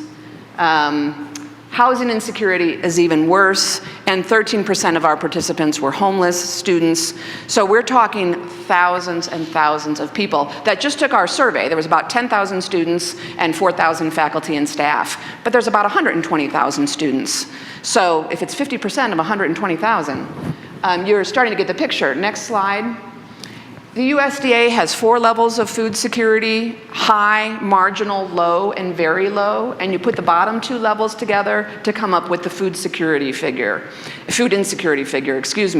Low food security means you might be getting enough calories, just not necessarily healthy calories. Very low food security means you're skipping meals. The USDA used to have the word hunger attached to it. We think the word hunger should be attached to it from what we're hearing from our colleagues. The majority of every cohort in our study were at very low. So we have a substantial number of people in higher ed skipping meals and experiencing hunger. Next slide. So we compared the 3 types of institutions in New Mexico, except private, tribal, 2-year, and 4-year. Our tribal, the red and the pink are the low food security. Red is very low. Pink is just low. I hate to use the word just, because that's not just either. And the 2-year and 4-year are pretty similar. Across the country, community colleges tend to have more food and housing insecurity because they attract lower income students. But here in New Mexico, it's all the groups. Next slide. By race, ethnicity, I don't know why there's only 4 on here, but all cohorts were over 50% food insecure. And Native American students who are in all the schools, this isn't just the tribal colleges, are at 70%. And then, of course, African American are right under Native Americans. And Hispanic students, who are the majority of UNM students, 57%. Next slide. Housing insecurity, 80% at our tribal institutions. 65% at 2-year, almost 60% at 4-year. Housing insecurity is on a scale from couch surfing to homelessness, only there's another scale for the homelessness. Students often don't, or people don't admit that they're, or don't even consider themselves homeless if they've got a roof over their head. It might be somebody else's roof. So we measured it 2 ways. Are you homeless? Yes, no. Or a calculated. How many times, are you sleeping in an inappropriate place, in an overcrowded place? These are validated instruments. We didn't make this up. Next slide. Okay, so this is the homelessness. So even within our sample, this is several thousand students in New Mexico who are homeless and sleeping in their cars. Next slide. Other things that we associated with, it's not just one problem, and so there's not a simple solution. The transportation is on here. That's the first one, highlighted in green. Students who have very low food security have high transportation issues. Health services, GPA is the third green one on the bottom left. But no surprise, students who are food insecure have lower GPAs. Think of Maslow's hierarchy of need. If you don't have food and shelter, how are you going to get to the higher levels of thinking? The second to last one is how many people provide a financial contribution to somebody else. So this is different than just you have kids, of which we know there's a huge number of students who have children. But 60% of our students contribute to someone financially. So as we start to think about resolving these issues, what does it mean when you live in community? And we've been treating as if it's a problem of an individual, and this whole individualism rhetoric in America is skewed because this is not people's reality. 63% are employed, part-time or full-time, but a huge amount work full-time, sometimes 2 jobs. Next slide. Next slide, getting into causes. When I'm teaching about this, I think this is Feeding America on the right, provides these 3 causes. Systemic racism, housing costs, low income, and as you saw, our students of color, our LGBTQ+ students experience most of these insecurities, and students tend to work in the low-wage jobs in the hospitality industry. And then, of course, there's the immediate things that happen to people all the time. You have a health emergency, a car breakdown, your tooth chips, and these kinds of things force people out of college. What if we had an emergency scholarship, or we would argue just an emergency grant? Sometimes we can keep people in school for a couple $100 or a couple thousand. We have to build, and it's got to be quick. And some schools have relationships, I don't know of any in New Mexico, with a mechanic, a local mechanic, that the school pays straight to the local mechanic, or the whole emergency housing. I think UNM has a little bit of emergency housing. They have a relationship with a hotel, and they pay for 30-day stay. There's a ton of solutions. I think, is that my next slide? Oh no, these are some other causes. The cost of attendance has gone up at public universities. Now we have the Opportunity Scholarship, so I need to change this slide. But things aren't the way they were when I was a Pell Grant student. when I was on the lowest income, and Pell Grant covered 80% of tuition fees and living expenses. Now it's less than a third. So school prices are going up. Student fees, our students still have to pay their student fees.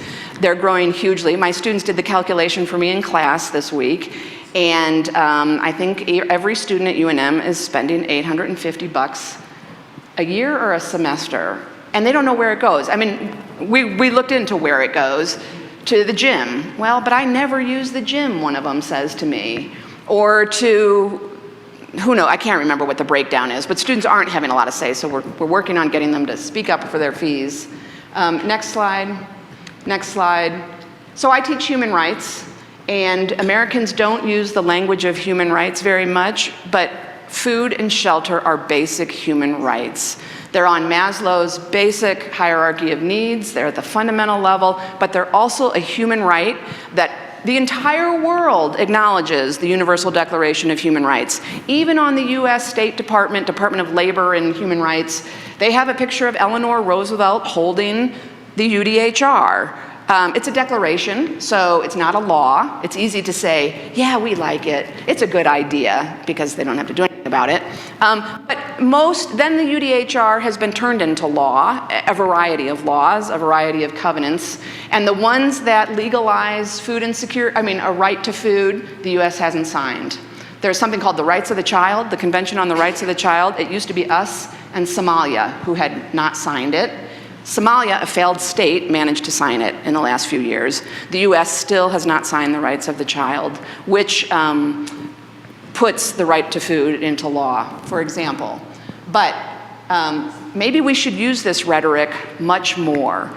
All the religions of the world, all the major world's philosophies recognize food as a basic human need and right. And in fact, the Universal Declaration came out of the world's religions and philosophies in 1948 at the end of World War II. Okay, next slide.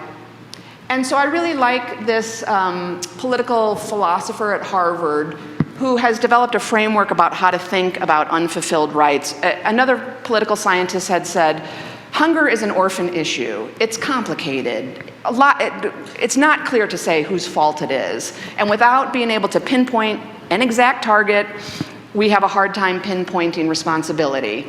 Well, let's get over that. We don't have to figure out who's responsible.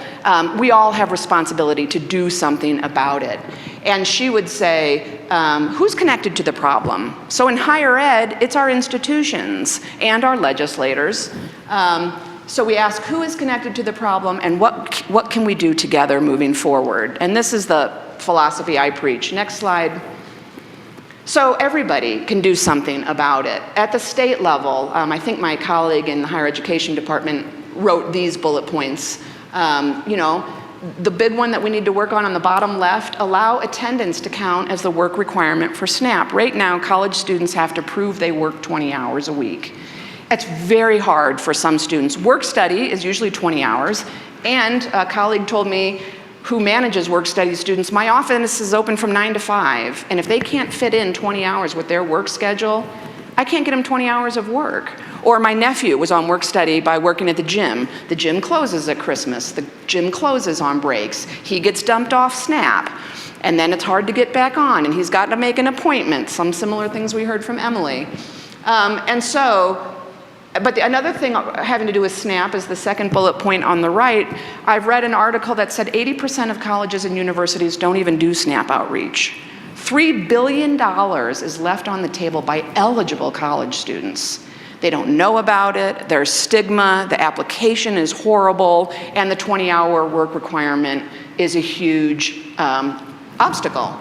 But there's all kinds of things that can be done, and all kinds of things that are being done. We've been collecting solutions from all over the country for students, not much on faculty and staff. We're barely beginning to talk about that. But for students, we can do a lot. And my provost said, give me low-hanging fruit to pie in the sky.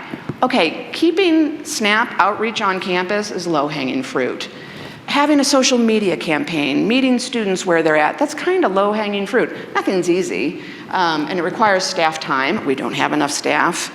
And we're trying to change at the state level and in talking to our college presidents, that they need to take basic needs on as a responsibility. We've moved a long way into tutoring and doing all kinds of things outside of the classroom as to treat the whole person in higher ed, but we're not dealing with the very basics of the right to food and shelter. And it's going to take a lot of doing to convince our presidents, who'd never have enough resources and have all kinds of crises, that they've got to take on. And of course, you can make the return on investment argument. And we are making the return on an investment argument. Only, I don't know what it fluctuates around 40–45% of New Mexico college students ever graduate. They start but don't graduate. And what's even worse is they leave without a degree and debt. And that is ensuring for many a lifetime of downward mobility, not upward mobility. So I would like to raise the question, is higher ed actually indebting people and making people worse off? Then Catherine Sinkic would say, you're part of the problem. You got to be part of the solution. Next slide. We list things that staff and faculty can do. Students have told me that, financial aid staff don't believe how poor they are, don't believe that they have no one to turn to. We need trauma-informed and trauma-trained people. It's awful to be in these situations.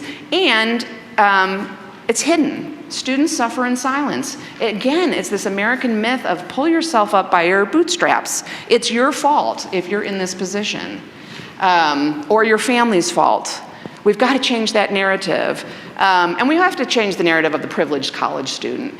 I've been told that at the legislative level, they still think if you're going to college, you got two parents who are married, own a home, have intergenerational wealth.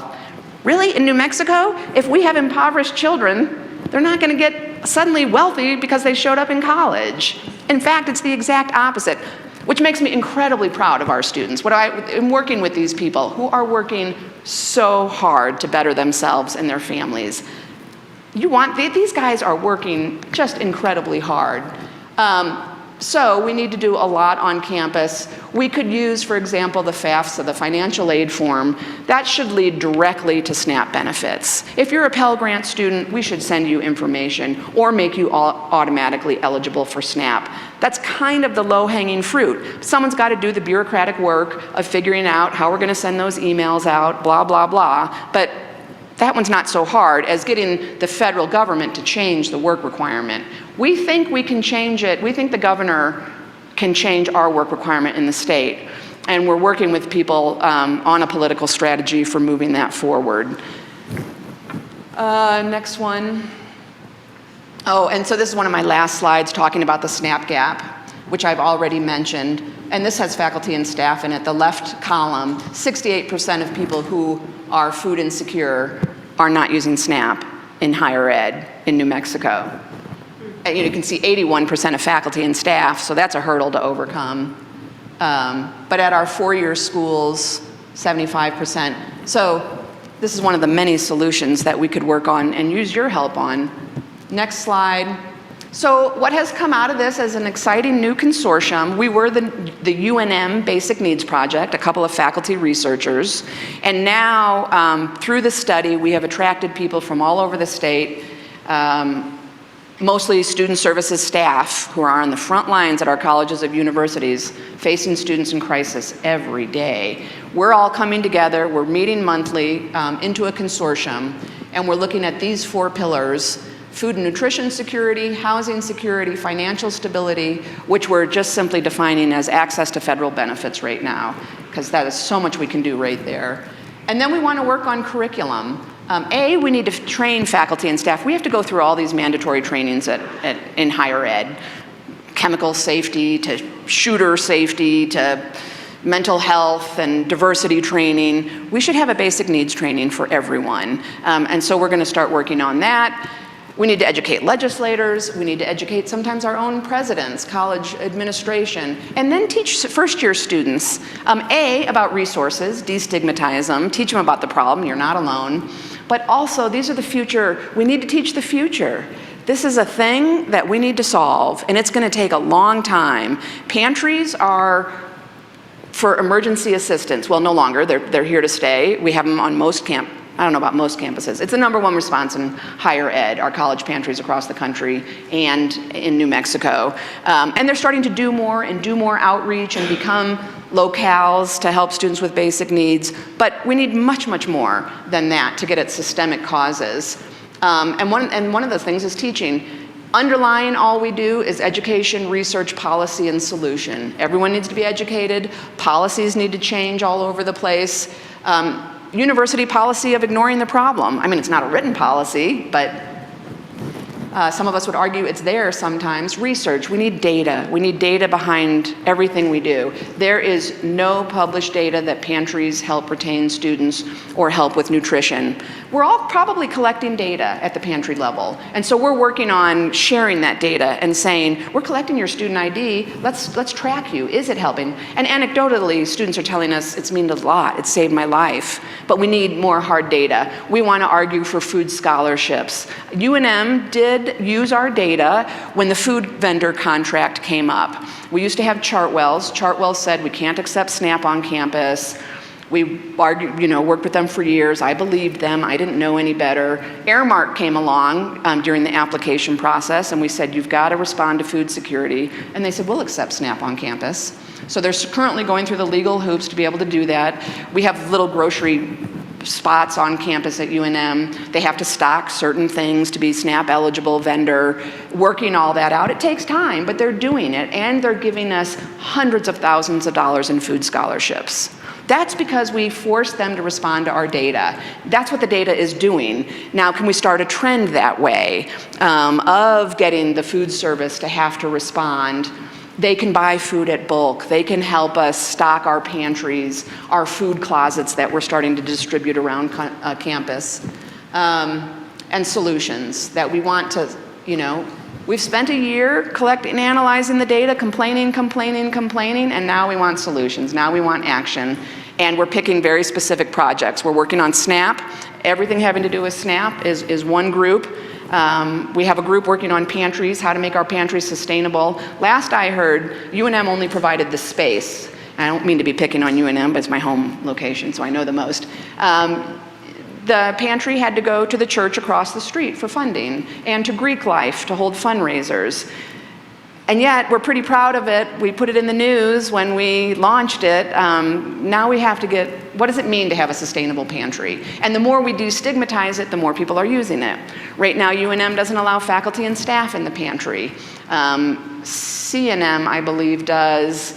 NMSU does. And so we know that faculty and staff could use it. And in fact, faculty and staff have told us in our survey. Last slide is, along, I believe, with Roadrunner Food Bank, we are official White House Challenge members. So the UN has an End Global Hunger by 2030 initiative. The US has, as part of the Sustainable Development Goals, the US had, the Biden-Harris administration started a End Hunger in America by 2030. And so I'm saying to our consortium, let's take our little slice of the world and see what we can do by 2030. The University of California system had to cut hunger in half by 2025. It came from the regents level. We need to make our consortium that visible, that loud, but we're having monthly meetings. We just had a face-to-face conference at UNM. I have to say, President Stokes is investing in our consortium. Exciting things are happening. We've got the scholarship out of Airmark. We're bringing together the actors to approach the politicians or the governor to change the SNAP work requirement. But if we can be a united voice, we've got a chance. That have a real impact in New Mexico's workforce, family wealth. Getting a college degree is proven over and over and over to be extremely beneficial for the lifetime income of a person and their family. Despite what some of the news suggests at it not being worth it, it's worth it. It's totally worth it. I don't have the statistics off the top of my head that I should, but you're 3 times less likely to face poverty if you have a college degree as opposed to a high school degree. You're much less likely to be on federal benefits if you have a college degree. Ironically, unless you teach an adjunct in higher ed. But I think maybe I'll stop there and open it up to questions. Before we take questions, I think Jason had some handouts from Roadrunner Food Bank related to college hunger. The other thing I wanted to mention is the president of Northern New Mexico College, used to be community college, was former Attorney General Hector Valderas, and he was a SNAP child. And so I'm not sure what Northern New Mexico College is doing these days, but they have someone at the highest level who. Yeah, we're heading up there in a couple weeks to talk to him.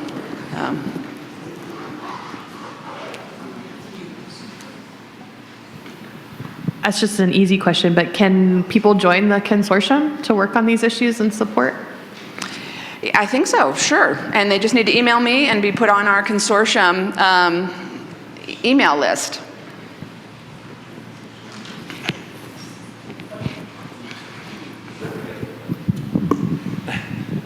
Sarita, thinking about the staff, faculty and staff, and where they fall into all of this, obviously a big issue has to be pay by colleges and institutions.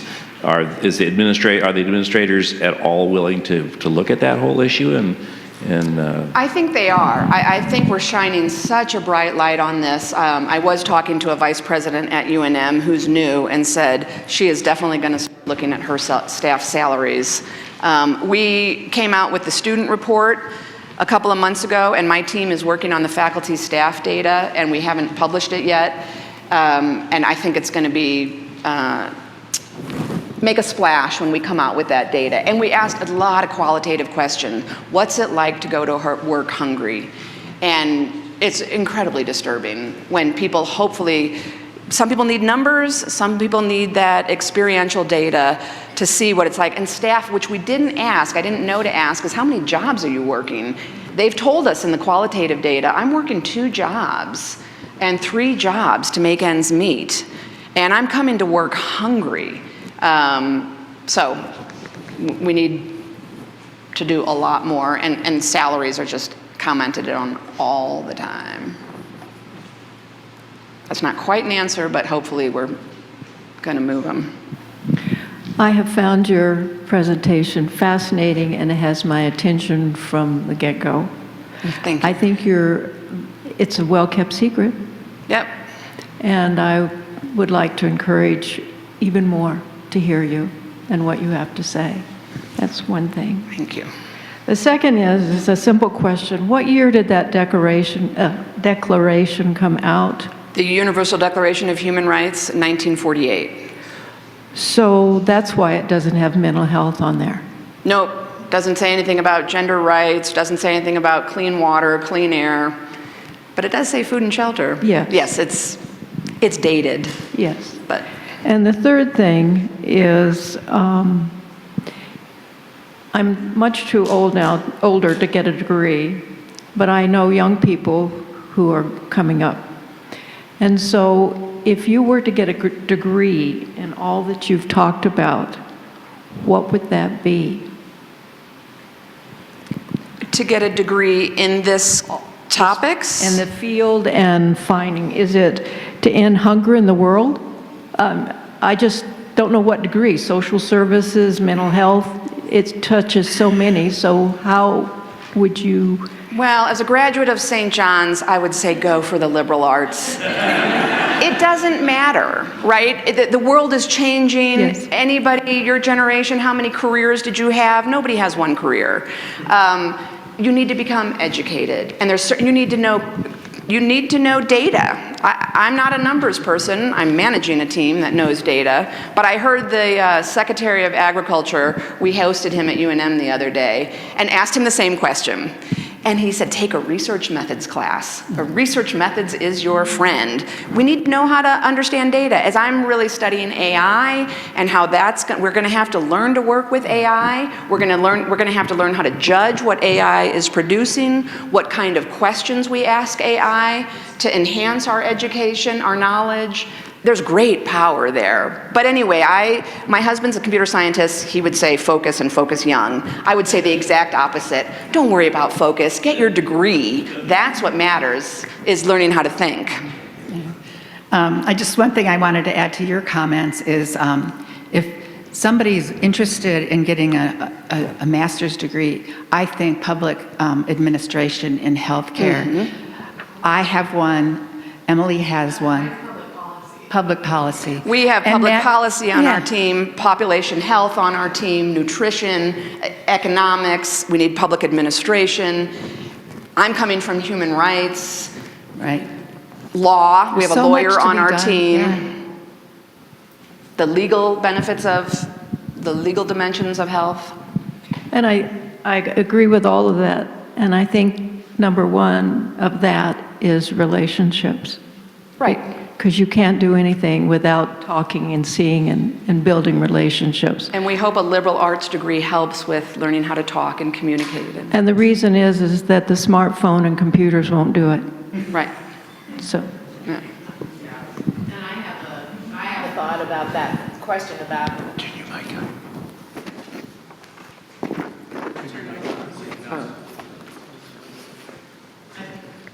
It's on. Okay. One major at New Mexico State that really surprised me was criminal justice. There's Yeah. a lot of social justice in criminal justice. Yeah. Yeah. When I travel with the Deputy Secretary of Higher Ed, we're trying to visit all the schools, talk to all the presidents and upper administration, and she would say, it's a braided response. No one entity can solve this. We need thinking from all kinds of directions to end the housing crisis. I have a pre-med student doing his research with me. I have a young econ undergraduate wants to study zoning laws. I'll take it. I have a nutrition intern from the Netherlands giving me 40 hours a week on her nutrition internship. She wants to work on public policy. I have a political science student. There's just not an easy answer.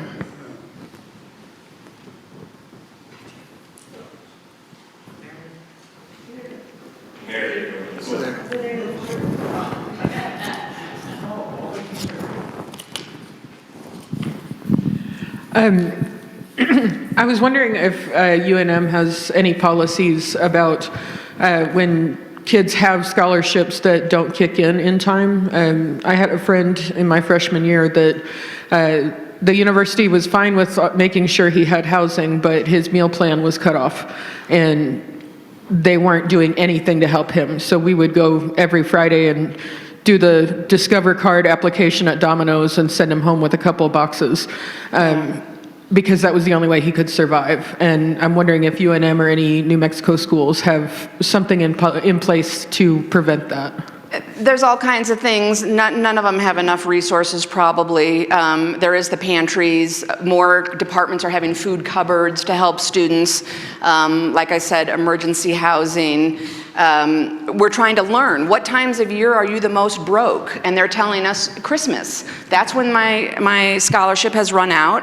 I'm expected to do more, give gifts and things. What happens over summer? And so we're just trying to figure out where all these different. Right now, it's super fragmented and under-resourced.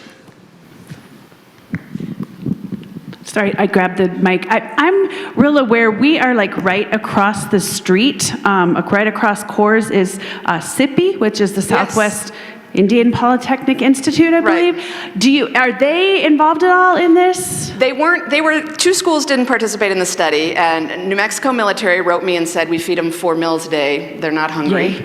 And SIPI has a federal relationship, and we had to go through the ethics board to do this research, and we couldn't get SIPI on board in time, but they're attending the consortium. They too are dealing with the issues. I'm just interested, I have thought for so long, like we're right here geographically, and I would love to make some outreach there, but haven't figured out a way. So just was curious, and I'm going to pass this to you.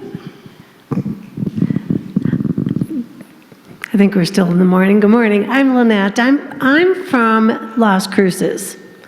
So I'm in I know of many, I used to live up in this area, so I'm aware of many of the resources here for students, and I'm wondering on NMSU and Doña Ana Community College, I understand they have started some type of food banks on the university. They have. And they have. Any other things that I need to be aware of or can share? they need more. So Doña Ana and NMSU are very active in the consortium, and getting them to talk to each other is one interesting thing. Well, there you go. The two-year campuses tend to be somewhat orphaned and not get as many resources, but there's fabulous people working on the issues there. Across the state, though, we are now destroying more college housing than building. I think it's NMSU is going for a $20 million grant to destroy a huge complex that's outdated and asbestos, whatever it is, don't quote me on the particulars, but a $20 million grant to destroy housing. We don't have nearly enough money, and this is a legislative thing. We can't put dorm building in capital outlay requests. We got to figure out where that rule, who cares where that rule got started? We have to get rid of that rule. That's the kind of thing that we're trying to figure out, especially with housing. I've been to Navajo Tech on reservation land. Their housing crisis is interesting problems. It's different than Socorro's. They can't hire faculty because there's not enough housing in Socorro. It's different than Doña Ana. They told me that they did a survey of all the landlords in Las Cruces, and there just was no low-income housing. So, different reasons, same problem, but there's not enough of an answer. I think a lot is going on. For basic needs. It's just incredibly under-resourced. True. Because I know they used to have quite a bit of low-income housing for students, but it's kind of pretty much disappeared. Well, the Opportunity Scholarship has filled the dorms at UNM. Now two-bedroom dorms are 3 students. We know that the Opportunity Scholarship is good at getting people in the door. It's probably not, who knows what it's going to do for retention. In the 70s and 80s, we did a great job in America making higher ed more diverse, but the students of color don't have as high graduation rates. We get people through the door and then aren't providing the supports to ensure that they get out the door. One of the recent trends in addressing hunger is food as medicine. Yeah. And I'm just trying to figure out to what extent are the Northern Campus, the medical school, involved in your efforts. I know that the College of Nursing does a little bit with the hunger simulation, and I'm a standardized patient, so I know they started looking at trauma-based approaches for both the patients and the students and trauma. Of course, hunger is a trauma. So what is the involvement of the medical school and the pharmacy school and the physical therapy school in your efforts? Not much that I know of. They may be doing stuff in their own world. One thing we're trying to say to them is your students are also, they've been learning about their patients and who the students are dealing with, but now we're saying you got to look at your own students suffering. So I don't know. We're just getting the conversation going. This is all really very, very new work, and getting the data out there is part of educating and joining forces, but we have to work with them.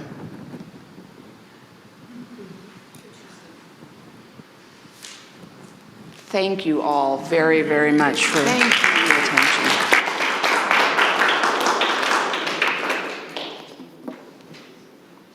Thank you so much.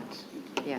And I might say you had quite a bit of theological background in your studies. Maybe that's a good way to... Exactly. I meant to comment on that. That's right. Yes. Thank you so much.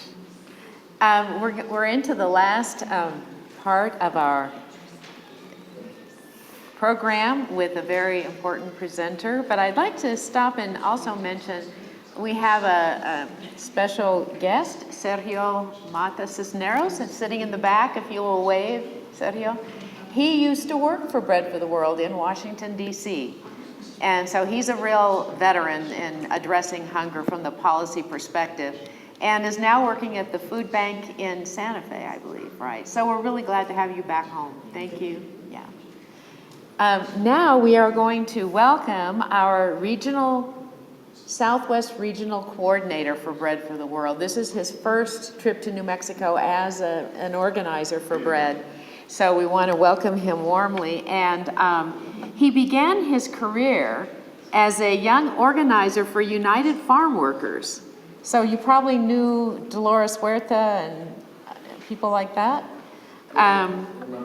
Yeah. He went on to help found the United Woodcutters of Mississippi, and then worked for 25 years on special projects for the Industrial Areas Foundation in Texas, California, and Arizona. And this IAF model is the one used by Albuquerque Interfaith that Ivan represents. More recently, he's worked to improve public education through Director of Organizing Strategy with Leadership Educational Equity. Among their several concerns is advancing protections for immigrant students. And this, again, is Ken Fujimoto. Let's welcome him to New Mexico.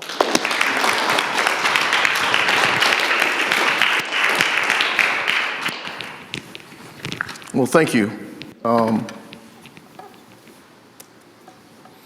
I got a editorial comment I want to make about AI. Where's from Sarita? Oh, she had to leave? Okay. I just want to remind people, if you've ever seen the movie, The Terminator 2, AI eventually takes over the world, or tries to take over. Anyway, that's my commentary for today.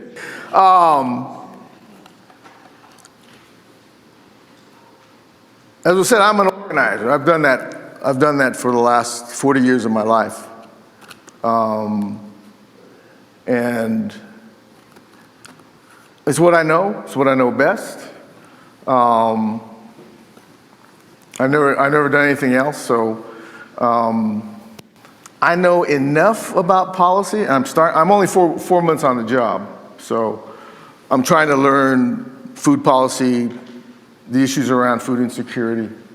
But I've learned a lot. I spent a lot of time in Texas, and I've had a lot of conversations with Carlos, Judith, and some of the folks from New Mexico, Ivan, and others. But I'm not a policy wonk. I don't want to be, because there's people like Emily and Sarita who are much smarter, much clearer about what has to be said about that and what has to be promoted about that. And then there's practitioners like Jason and Sergio and others that are, and all of you who've been committed to bread for many, many years. And so first of all, I just want to thank all of you, because bread will be celebrating its 50th anniversary starting in February, and it continues to succeed, it continues to thrive because of all of you, people like you, your contributions and your active participation in the process. And so that's what I want to talk about today. I want to talk about this. So there's two things I want to kind of focus on. Number one is this notion of taking problems and creating issues out of them, or moving them to issues. Because Sarita, for example, mentioned a lot of problems, right? And she mentioned some solutions, okay? But somebody has to do something about it. Somebody has to take responsibility. Somebody has to act in behalf of what's going on. So that's what I want to try to contribute today to this conversation, is what do we do about it? Okay. As one of my mentors, Sister Christine Stevens, used to tell me, I'd bring a problem to her and be complaining about this and that, and she says, well, what are you going to do about it? Okay, so that's the question I want to raise with all of us today. Okay? Fair enough? All right. Yeah, let's move to the very first. The next slide. Yeah. Okay. So, just real briefly, this is not going to. We're not going to be able to implement this in a wholesale way. But as an organizer, this is kind of how I think about things and how I move things forward in the process. You spend a lot of time listening, you spend a lot of time building relationships, and then you begin to hear what the problems are. There's a lot of problems out there, like Sarita just mentioned. And I'm going to talk a little bit later about moving into what I call research actions, how each of us can participate in this, okay? We got a lot of experts out there, and we need those experts. But there's also other people at a lower level that have some impact on these things, and we want to get to know them and see whether or not they can help us figure out how to make these issues and succeed on these issues. And so that's the next step. You do research actions, you have these issues, and then you take action on it. Okay? So you got to figure out a way to move problems to issues and into actions. Once you act on it, you evaluate, you do some reflection about it, how you did it well, what you shouldn't do, how you could do it differently next time. You celebrate a little bit, yay, and then you start over again. Okay? Does that sound familiar, Ivan? So one of the reasons why Brad hired me for this role is because I have this kind of knowledge. And so I want to bring that to New Mexico. And like I said, it's not going to happen overnight, but I'd like to share that with you over a period of time. Let's move to the next slide, please. Yeah. So we're going to talk about right now how to move from problem to issue. Okay? Now, let's move to the next slide.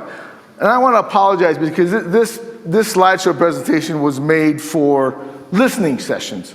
So we're not off, it's not off too much, but the offering of letters, to do the offering of letters well, for you to write your letters, you have to be listening to others, and you also have to be listening to yourself about what you know about the concerns that are being presented. So what are the concerns you've heard about WIC or CTC? You've learned a lot about that today, okay? But so how does that make you think? And when you ask other people about it, what do they say about it? Let's move to the next slide. So usually people say, well, we gotta do something about it. Okay? But what do you want to do? Well, I don't know. Because some of these answers are very broad, they're not specific, or sometimes they're too specific, or as it says here, idiosyncratic, and we can't act on them successfully. So you're trying to figure out how this problem, how we can, let's move to the next slide. So we tend to hear problems, okay? People don't say to you that if we organize an action with 200 people with a specific agenda and target the congressional candidates in this race and they agree to the agenda, that we'll be in better shape. No one's going to tell you that. They'll say, why don't we get our congressional candidates to understand the hunger issue and be champions for us on the hunger issue? Right? So so we tend to hear the problem, but not specifics. And that's when you got to say, well, what are you going to do about it? Next slide. So problems are huge. Some examples are, world hunger. Let's solve world hunger. World peace. Let's get peace in the world, etc., etc., etc. Okay? But how do you break that down? Well, as it says here, one bite at a time. And so that's why you got to take that problem and bring it down to a level that we can take some action on it. Okay? Feel like we can do something about it. Next slide, please. So, like it says here, problems are vast and broad, they're vague, they're multifaceted, overwhelming, hard to determine the cause, everyone's problem. It defeats and discourages people. And we contrast that with the issue, which is immediate, specific, focused, winnable or losable. There's a decision maker involved, specific constituency, and it helps build your organization. So I would argue that if each of us in this room had an issue, and they're willing to go meet with their member of Congress or their state senator or the head of the local food bank, but begin to gather the data, as Sarita was talking, the data, but this is not the wonky kind of data. This is the anecdotal data about what you want to do something about. So for example, I know Jason and Sergio know this.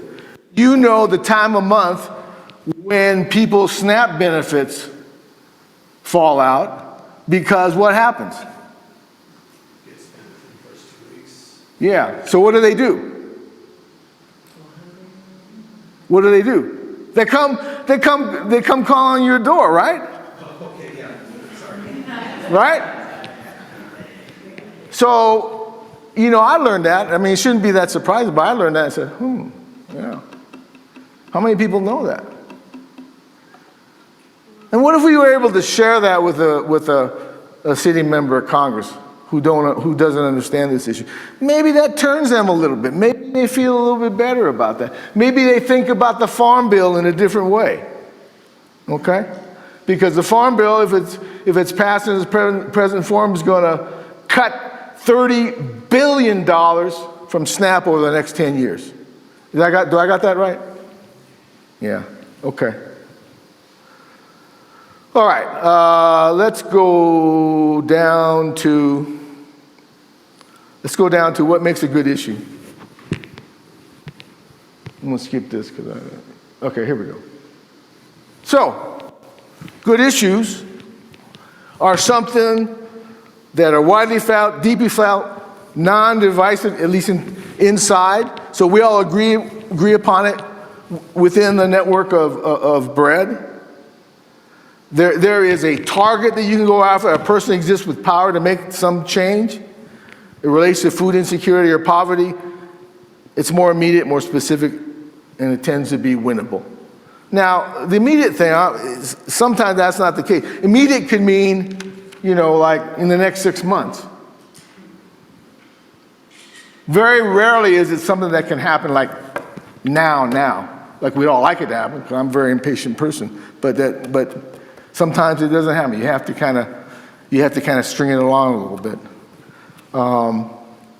Does that make sense about what an issue is? Okay? In contrast to a problem. So, next slide, please. So here's a couple of examples. I mean, Emily was talking about WIC earlier. GMPTA is the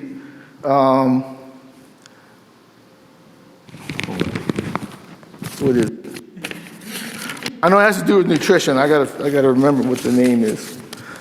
The name is the Global Malnutrition Prevention and Treatment Act. It's the federal government's accountability legislation or policy on worldwide nutrition, okay? So, you know, we have others. SNAP. I thought the conversation about state child tax credit is a really, really good example of an issue that you could kind of think about on a local level. And I'd hope that as BRED here in New Mexico, we start thinking about how we could do local, regional, or statewide, and not just pin ourselves to federal policy. That's very limiting. And there's so many opportunities to build the constituency here in the state. Next slide, please. So, storytelling is one way to begin to move from problem to issue, okay? Now, why is that? Why do you think that might be? Huh? It makes it relatable. Okay, makes it relatable. What else? Anything else?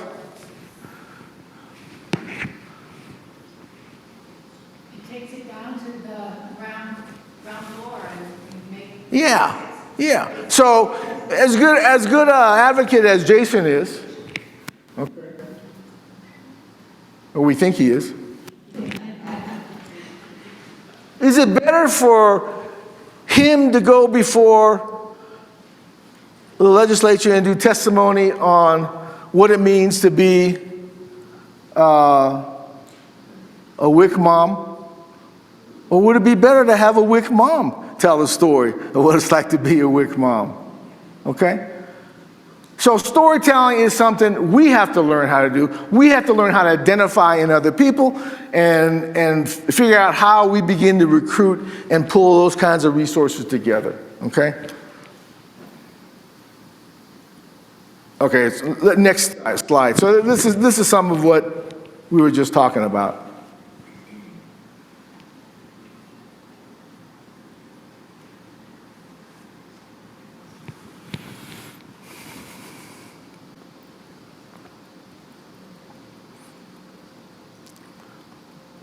Let's move to next steps, research actions. Yeah. So, research actions are just conversations with people that can help us understand how to attack the issue that's in front of us, okay? So research action is 2 or more people to meet with somebody who has some power, who has some influence, to learn about an issue.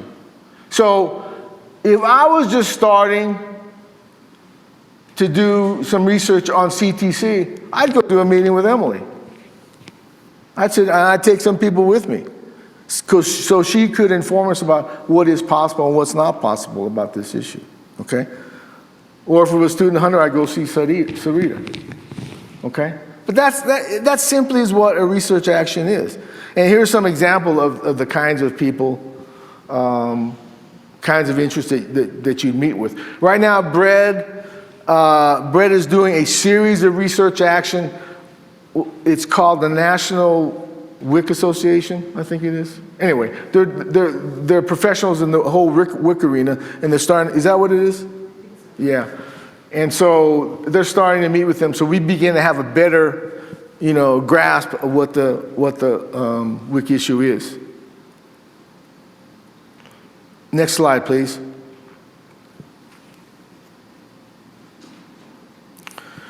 So look, we're never, ever going to have enough money to have the staff to do all of this, okay? So, if we who care about this, if we don't take responsibility ourselves for this, it ain't going to happen. As simple as that.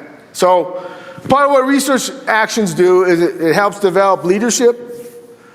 It builds and deepens relationships, both with your colleagues as well as the external public that you're talking to. It increases Bread's reach and capacity, so it's not just us, but we can begin to pull in others into this network of relationships.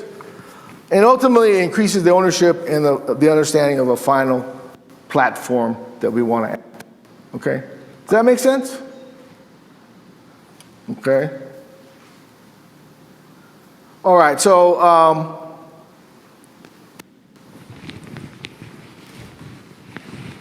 I'm going to move to my writing now. So sometimes you can't read it because... Do I need to move this for it to be seen? No. I can leave it here? Yeah, sure. Okay. I'm just thinking about online. All right. So I want to move to what our plan here, what I propose to be a plan for us here in New Mexico. Okay? Moving forward. So, there's 2 things I want to say at the outset. There's an axiom in organizing that is, organizing is constant disorganizing and reorganizing. okay? So if you just always stay the same, you're never going to make the kind of progress that you want to make, because it doesn't allow for innovation. It doesn't allow for entrepreneurship. It doesn't allow for being to reconsider what you're doing and maybe doing it differently or better or more effectively or more powerfully, okay? So if you don't remember anything out of my session today, I want you to remember that. Organizing is constant disorganizing and reorganizing. And then secondly, some of you know Peter Drucker, the management guru guy. He said, all planning degenerates into work. Okay? So everything we've talked about today, CTC, WIC, campus hunger, okay? If we just leave here today and say, oh, that was a nice presentation, I was glad I was there, I learned a lot today, and then we forget about it, then it's not gonna be resolved. Okay? So we gotta do something about it. I know you don't like to hear that we gotta do some work, but I'm telling you the bad news. I'm the bad news bringer. All right, good. So, my proposed plan is we think about and we figure out how to do some reorganizing in New Mexico. And I'm doing actually across the region, the 4 states I'm working in. So for you to know, starting in 2025, we're going to have 3 additional organizers in the Southwest region. And so one will have the assignment. I'll be working with somebody here in New Mexico. So there'll at least be 2 of us thinking about New Mexico and what's going on here, okay? So that's one thing. The second thing is I'd like to try to build a kind of infrastructure in the state so that we have a way to kind of communicate with each other and a way to kind of leverage and be able to mobilize ourselves in an effective way when we need to, okay? Based on what's going on. Maybe there's some big action going on in Las Cruces that we want to deal with, and maybe folks from Albuquerque and Santa Fe can also help in that.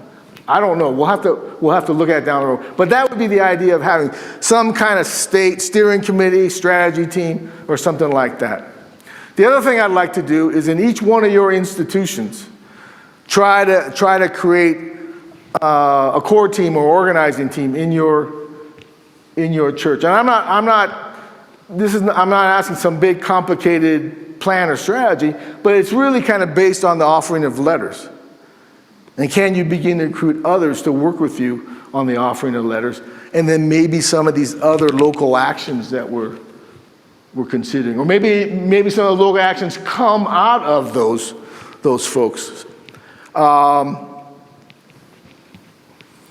going to have, we have been, and we're continuing to have quarterly Southwest regional calls. Now I noticed, is it Kurt's session? Whose session is on the 16th, or is that yours, Carlos? October 16th? Oh, yeah, World Food Day. Which day is that? Wednesday. Yeah, what are you having that day? On Zoom. World Food Day. Oh, World Food Day, okay. Well, we're going to have, on that day, Brett is going to have his quarterly, Southwest Regional quarterly meeting, which I hope some of you, we'll invite you and What time? It'll be 12 noon. That overlaps with ours. Yeah, that's what I'm saying. So, but I want to let you know about that because that's a way we can kind of begin to coalesce things across the region. Then the next to the last thing is, like I said earlier, let's consider local, regional, and state actions. Okay, as we organize others, as we recruit others, as we build a constituency in the state, let's consider that. I think there's a lot of things we do on student hunger here locally, and probably other things too. So, here's the next steps I'm gonna propose. You can tell me to go jump in the lake if you want, but I'm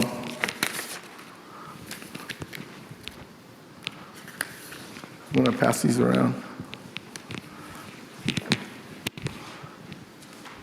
Yeah. So, what I got here, I think Carlos has a few others he might add to this list, right? But what I'd like you to do, what I'd like us to do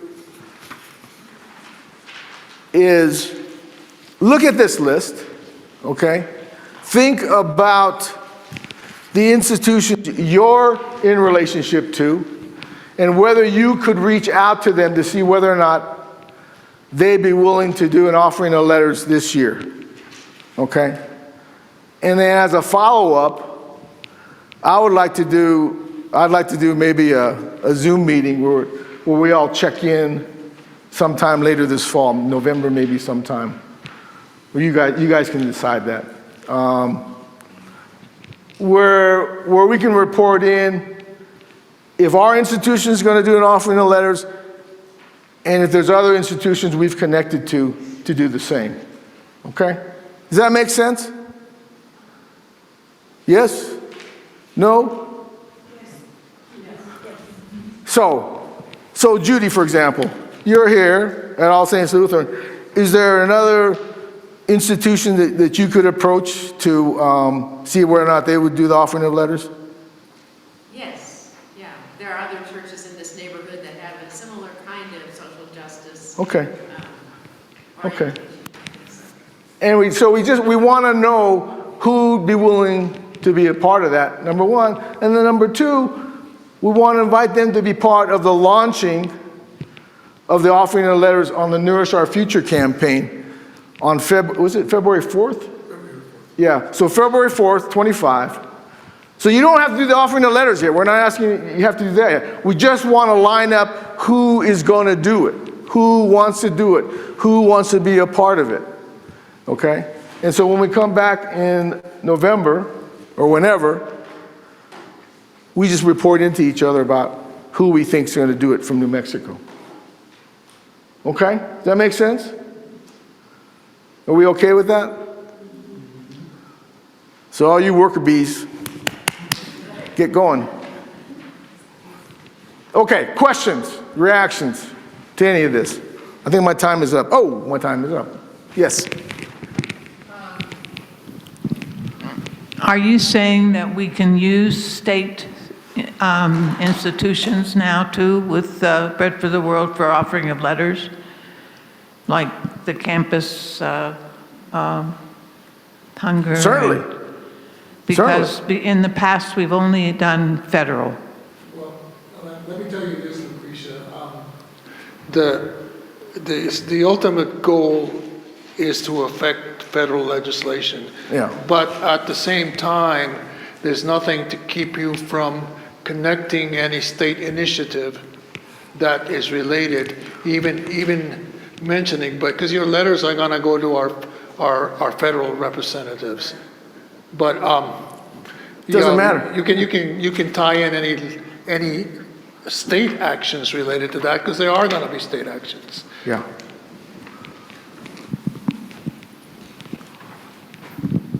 I see churches and some schools on this list. Have we also looked into healthcare institutions? As we often, I personally work in hospice and used that in my offering of letters earlier this year because of the number. If you could get an entity at those institutions to do an offering of letters, great. Okay. I think we should do it. We've had offering of letters at schools before, and the kids wrote their letters on paper plates. But we've also had a couple of union groups do offerings of letters. So this is, even though this is focused primarily on our faith institutions, it's open to anyone. I mean, even though those of us, if you have connections and people from other faith traditions who want to take on this, it's not a Christian thing. It's a global human thing that we want to affect. Exactly. All right. So like for instance, we have I have a big enough voice, I think they can hear me. We have a preschool here, and last year, we delivered 2,000 Christmas bags down to the border. I'm sorry, but Dignity Mission. 2,000 sounds better. Dignity Mission had. So anyway, what I'm saying is, why couldn't we involve our preschool here to color some of those plates and send them on to our local governments and our state government and the federal government? I mean, I think those kinds of letters sometimes really have more meaning than a piece of paper that we wrote on. Exactly. Good point. One of our most effective campaigns one year was the paper plates that were delivered to former Representative Heather Wilson. And so I think that made an impact on her. I like that. I like that a lot. And Representative Stansbury, she was at the food bank talking and about how she grew up with food insufficient. And when she started sharing that with her colleagues, it became very emotional. And then somebody else, one of her colleagues said, me too. I was raised, I sometimes lived in a car. Not me, I've been a middle-class person, but just to have Representative Stansbury come out and say that to a huge group of people. That's great. I think she's a pretty good champion for us. She helped start our state efforts on hunger. Okay. Is everybody okay with these next steps? Hopefully Roadrunner can do something, and maybe, Food Depot as well. Huh? Yeah. I'd like to, my friend here also works for Storehouse West, and we're not including them. Are they the Storehouse West Food Bank? Storehouse West. They are part of Roadrunner? Okay. Okay. Because there's a separate one up in Rio Rancho also that's not affiliated with the National Storehouse West. So I'm just wanting to just make sure we're all on the same. Okay. So can I ask you, Judith, to schedule a time that might make some sense where we can report in who's going to be doing what? Yes. Great. Yeah, we'll keep in touch and do that sort of thing. I'm sorry to be the bad guy in all this, but someone's... No, I would like to reflect that I learned something from you this morning. I was giving you this big blast about the Children's Jubilee and all these poverty-stricken countries, and as Carlos said, don't be overwhelmed by it.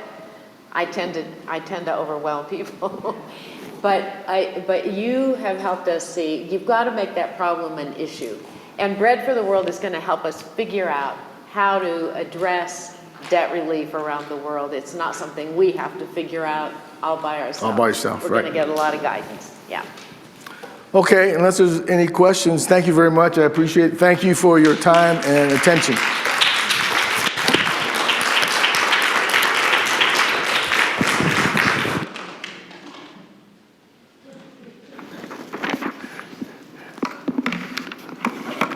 I want to thank all of you for coming. I just want to leave you with a couple of thoughts. First, we are our legislators who are our main targets that we're going to be talking to. They're people. I'm kind of some of a distant friend to Representative Stansbury because I helped her on the campaign, but I got a chance to talk to Representative, and Jason did too, Representative Vasquez, they're people. But just kind of, the thing about it is they're overwhelmed with a lot of different issues coming from all sides. So our big effort is to connect with the key legislative aides that are going to be listening to this particular issue. And so in conjunction with whatever we do in November, we're working on getting a Zoom meeting with Emily Hirschhorn she's a food aide for Representative Gabe Vasquez to talk about this particular campaign, and we'll try and see if we can do the same with Representative Stansberry's office. But Emily Hirschhorn is already committed to trying to find a time to talk with us. The other thing I wanted to tell you is, we're talking about these offering of letters. A lot of times the ideal thing is getting church-wide or institution-wide type of campaign, everyone writing lots of letters. But even if you get a small group together within a faith institution, your social concerns group, your social concerns committee, and you do about maybe 5 or 10 letters, you are considered having done an offering of letters. And so, again, we don't want to overwhelm you. The issues are overwhelming. The task is overwhelming, the task that Ken gave us, but it's just a matter of conversation. So when you think about talking about members of this topic with members of your congregation, think about, well, how is the easiest way I can talk to the legislators, talk to the members of your congregation. It's just a very simple, easy message. Don't get too overwhelmed with all the details. There's gonna be a way for you to speak, and Brett's gonna give us some of those talking points, but we can also use a lot of the state points that Emily gave us a lot of, and Sarita gave us a lot of things that we can use as a hook, because when we talk to folks here, people are interested in how this is gonna help things locally. So use the state hook to talk about the federal policy. There's going to be a lot of different ways. So again, I thank all of you for your time, for being here. And I'd like to ask Reverend Schultz to come up and do a kind of a benediction or closing for us, because we are a faith-based organization, and we want to end that way. Again, thank you all for being here and for commitment of everybody in this room to bringing into hunger, feeding hungry people. That's part of the work we do as followers of Jesus. So let us pray. Good and gracious God, we thank you for gathering us today. We thank you for all the information that we have heard. It can be overwhelming, Lord, but help us simply to remember that you call us to find a place and a way to follow you, and that we are just a small part of all of your people who are engaged in this work. And so give us that courage to take that next step that we need to take. And we thank you for the speakers who've been here and the way that they commit themselves to this work. In Jesus' name we pray. Amen.